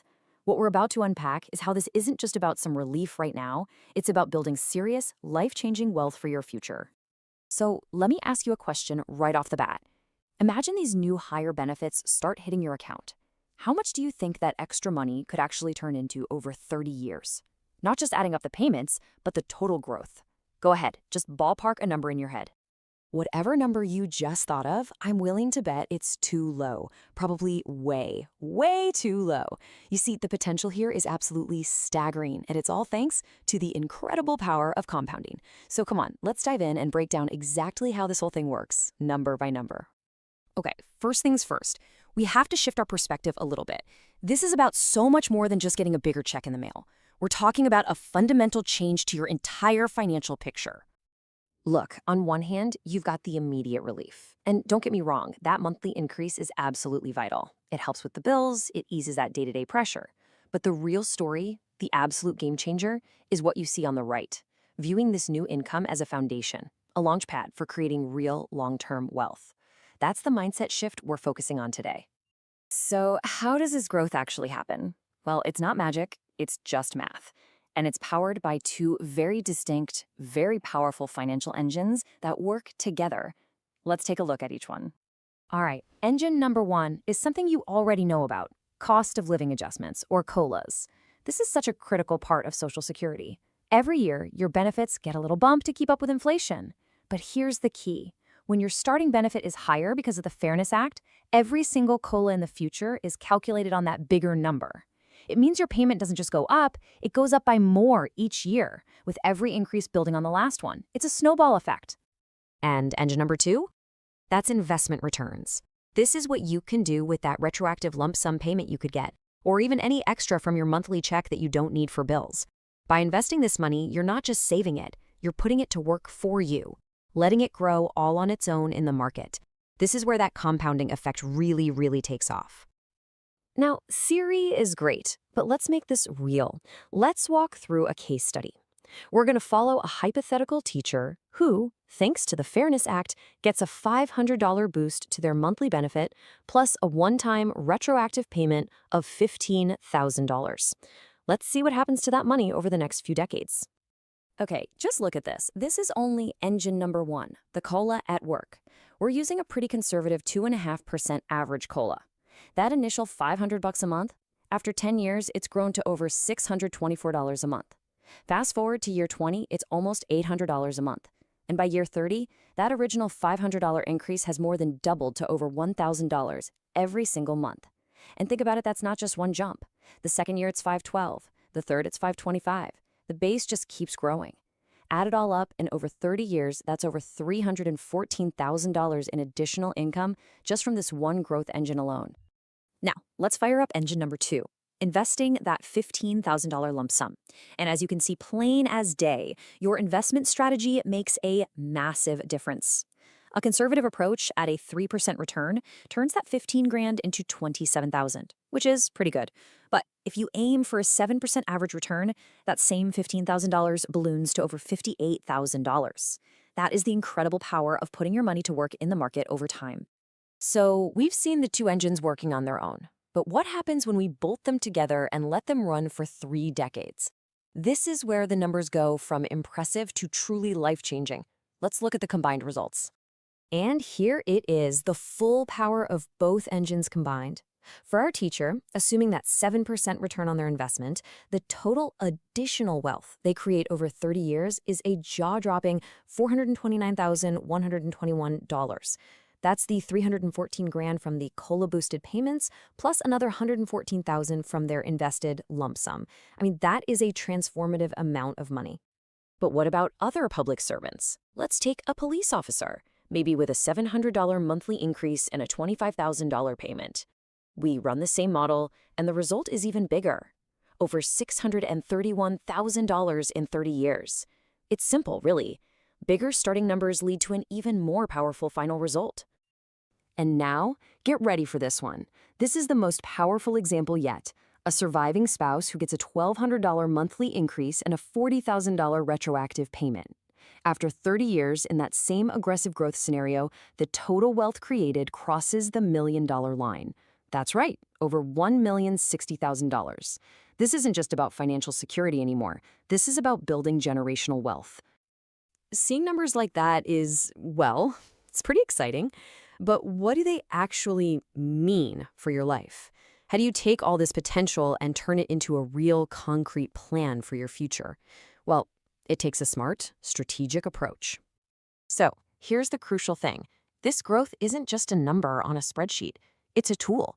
It's the money that can build a serious emergency fund, one that grows right along with you to over $21,000. It can cover those projected healthcare costs that can climb to $22,000 a year later in life. It can build a dedicated fund for long-term care in the hundreds of thousands. And, as we just saw, it can create a legacy of $500,000 to over $1 million for your family. So how do you get there? Here's a smart game plan. In the first 5 years, you focus on building a rock-solid foundation. Security first. That means half of this new money goes straight to wiping out high-interest debt like credit cards. Why? Because paying off a credit card that's charging you 20% interest is like getting a guaranteed 20% return on your money. It's the best investment you can possibly make. The next 30% builds your emergency fund. Only after that security is locked in does the last 20% go into some safe, conservative investments. Now, once that foundation is secure, the strategy pivots. In years 6 through 10, with that nasty high-interest debt gone and a safety net in place, you can shift from defense to offense. The focus moves to balanced growth. Half of your funds now go into a balanced portfolio, a mix of stocks and bonds. You're still maintaining that emergency fund and using the rest to tackle any lower interest debt. The main engine is now shifting from paying off the past to building the future. And for the long haul, from year 11 on, the strategy gets even more focused on growth. With your financial house in perfect order, you can really let that compounding engine do its best work. A big 60% is now aimed at growth investments. Another 30% stays in more conservative holdings for stability. And your emergency fund just needs a little bit to keep it topped up. This is the phase where you maximize that incredible long-term potential we've been talking about, building a true legacy. You know, we've spent a lot of time on the numbers, the dollars and cents. But the true impact of all this, it goes so much deeper than your bank account. It really changes your quality of life in profound ways. Just think about the psychological benefits for a second. Imagine what it feels like to have less anxiety about the future, knowing your income isn't just stable, but it's actually growing every single year. Imagine the confidence that gives you. The freedom to plan things, to help your family, to pursue hobbies without that constant financial worry in the back of your mind. That growing security, that peace of mind, well, you just can't put a price tag on it. And at the end of the day, that is the real story here. The compounding power hidden inside the Social Security Fairness Act isn't just about correcting an old problem. It's about the potential to take a retirement that might have been just adequate and transforming it into one that is truly abundant, giving you not just security, but opportunity, freedom, and a lasting legacy for all the years to come. Today, we're going to dive into a really fascinating piece of legislation, the Social Security Fairness Act. And we're going to explore how it became so much more than just a law. It really turned into a catalyst for change. It proved that, yeah, sometimes the government can go back and fix a mistake, a massive, multi-billion-dollar one. You know, it's a question we ask all the time, right? When a system creates a clear financial wrong, one that affects millions of people for decades, can it actually be fixed? Can the government do more than just stop the harm, but actually go back and make things right? Well, let's get into it, because the story of the Fairness Act gives us a surprisingly clear answer. And that answer, it really starts with this number, $17 billion. Now, this isn't some vague number from a budget or a stimulus package. This is the exact calculated amount of a government intervention designed to correct a specific longstanding wrong. It was basically an admission that an injustice happened, and this was the price tag to make it right. So let's first talk about this massive financial correction. It's really important to understand that the Social Security Fairness Act wasn't about a handout or government assistance. No, the source material is crystal clear on this. This was government restitution. It was all about returning money that had been, well, wrongfully taken from public servants. So, what was this injustice? Well, it came from two rules that had been on the books since 1983, the windfall elimination provision, or WEP, and the government pension offset, GPO. To put it simply, these rules cut, or in some cases completely wiped out, the Social Security benefits for millions of public servants. We're talking about people like teachers, firefighters, police officers. They paid into Social Security their whole lives, just like everybody else, but they were being penalized simply because they also earned public pension for their service. The way the government fixed this was powerful because it was so precise. First, they officially pointed to the WEP and GPO and said, yep, that's the source of the injustice. Second, they did the math. They calculated exactly how much each person had been underpaid over the years. And third, they delivered the remedy, systematically sending out payments to make every single person whole. It proved that when the political will is there, the government can act like a financial scalpel, not a hammer. Okay, so that's the how, but understanding the process is one thing. Seeing the real-world financial impact on people's lives, that's a whole other story. What did this $17 billion correction actually mean for people? Let's break down the numbers. First, just look at the scale of this. This wasn't some little niche program. The fix reached 3.1 million beneficiaries. Think about that. That's 3.1 million public servants and their families who had been getting smaller Social Security checks than they earned month after month for years on end. This had a huge, widespread impact all across the country. So, first things first, the government had to deal with the past. On average, each of those 3.1 million people got a retroactive lump sum payment of $5,484. This was essentially back pay for all the years their benefits were unfairly cut. For a lot of folks, that's a huge deal, a way to pay off debt, fix the roof, or just finally build up a little cushion. But it wasn't just about fixing the past, it was about securing the future. On top of that lump sum payment, people saw their ongoing benefits go up by an average of $4,320 a year. Let's break that down. That's an extra $360 every single month. For a retiree on a fixed income, that is absolutely life-changing. That could be your groceries for the month, your car payment, or covering those rising utility bills. And here's where the long-term significance really hits home. When you take that extra monthly money and you factor in cost of living adjustments over a person's entire retirement, the total lifetime financial impact for some people will be more than $300,000. That is an absolutely staggering amount of money.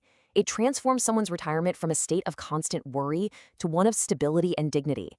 That's the real power of fixing an injustice. It echoes for decades. Now, the success of the Fairness Act didn't just stop there. It created what our source material calls a catalyst effect. It set a powerful precedent, and it inspired this whole new wave of reform proposals, each one built on the same basic idea: find an injustice in the system and deliver a targeted government remedy to fix it. The first and biggest of these ripples is the Social Security 2100 Act. Now, while the Fairness Act solved a specific problem for a specific group of people, this proposal takes that same spirit and applies it to the much broader challenge of retirement security for all Americans. It really feels like the next logical step. So let's look at the key investments here, because these numbers are huge. First, a $2,400 annual benefit increase for all 70 million current and future beneficiaries. That's a $200 raise every month across the board. Second, it changes how the annual cost of living adjustment, the COLA, is calculated. It switches to a formula called the CPIE, which is a much better way of tracking inflation for seniors because it's based on what they actually spend their money on, like healthcare. And finally, it creates a stronger safety net by boosting the minimum benefit to 125% of the poverty level. This act is all about expanding that idea of fairness to everyone. All right, the next proposal inspired by this movement tackles a totally different problem: historical neglect.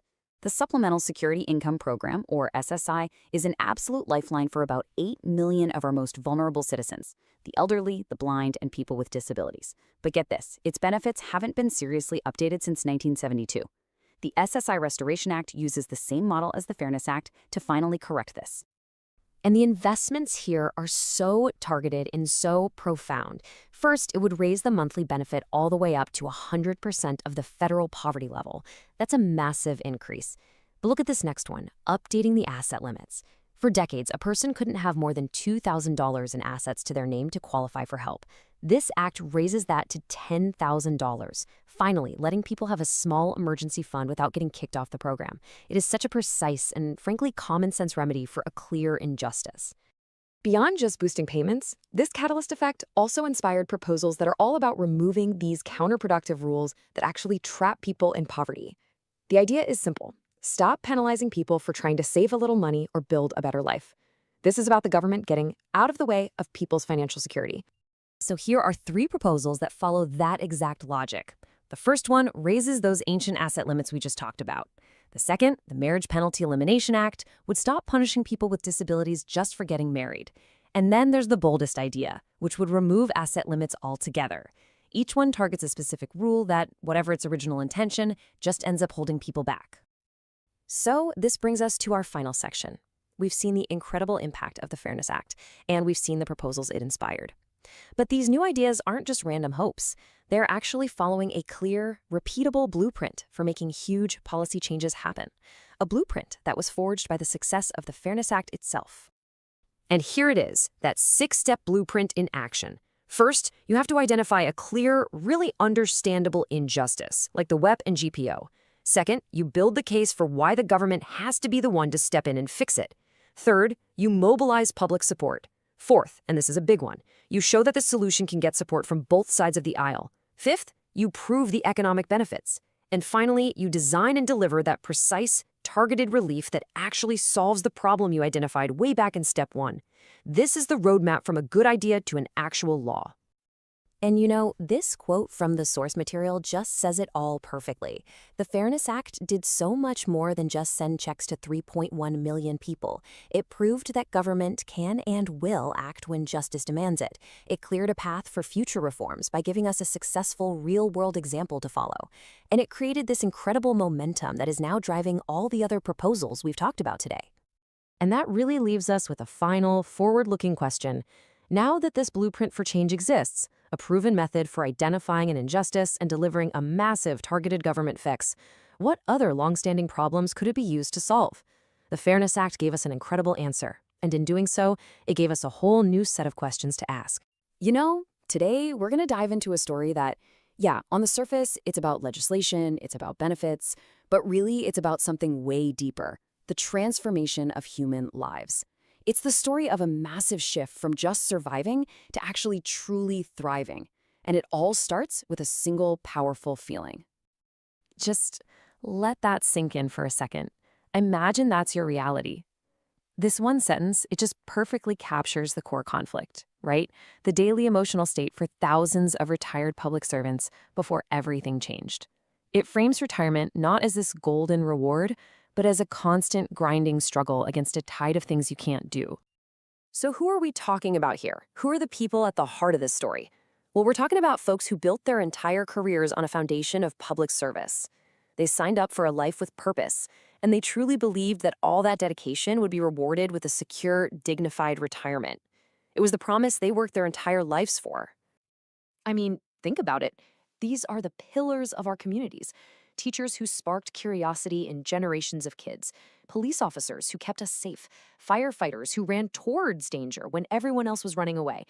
Their whole careers were defined by having authority, by shouldering immense responsibility, and by a deep, deep commitment to other people. But for so many of them, the reality of retirement was, well, it was a brutal shock. That promise of security, it just evaporated, and in its place was a daily battle. This was a time when retirement wasn't about enjoying the fruits of your labor, but about just getting by. It was a life lived in survival mode. And this contrast is it's incredibly stark. These people went from a life of making a real impact to one of feeling totally powerless, Can you imagine? The same person who once made split-second life-or-death decisions was now forced to pour all their mental energy into calculating grocery costs. The person who was a hub of their community now slowly, painfully withdrawing from social life because they couldn't afford it. And living like this day in and day out, it creates what psychologists call a mindset of scarcity. Now, this isn't just about not having enough cash. It's a deep psychological state. Every single choice you make, from what you eat to whether you see a doctor, it gets filtered through this lens of, can I afford this? That constant mental math is absolutely exhausting, and over time, it just chips away at your confidence, at your sense of self-worth. And this wasn't just in their heads. This mindset had real physical consequences you could see and touch. A leaky roof just keeps leaking. The old refrigerator breaks down, but replacing it feels impossible. Your health becomes something you react to, not something you proactively manage. You ignore symptoms because a diagnosis might be too expensive. And socially, you start turning down invitations, missing family gatherings because the cost is just too high. And a quiet, painful isolation starts to set in. This quote, man, it just hits the nail on the head. Living is about joy, about growing, about being spontaneous. Surviving is about reacting, defending yourself, just enduring. These retirees became experts at navigating hardship, constantly changing their plans just to stay afloat. All the energy that should have gone into enjoying their golden years was spent bracing for the next storm.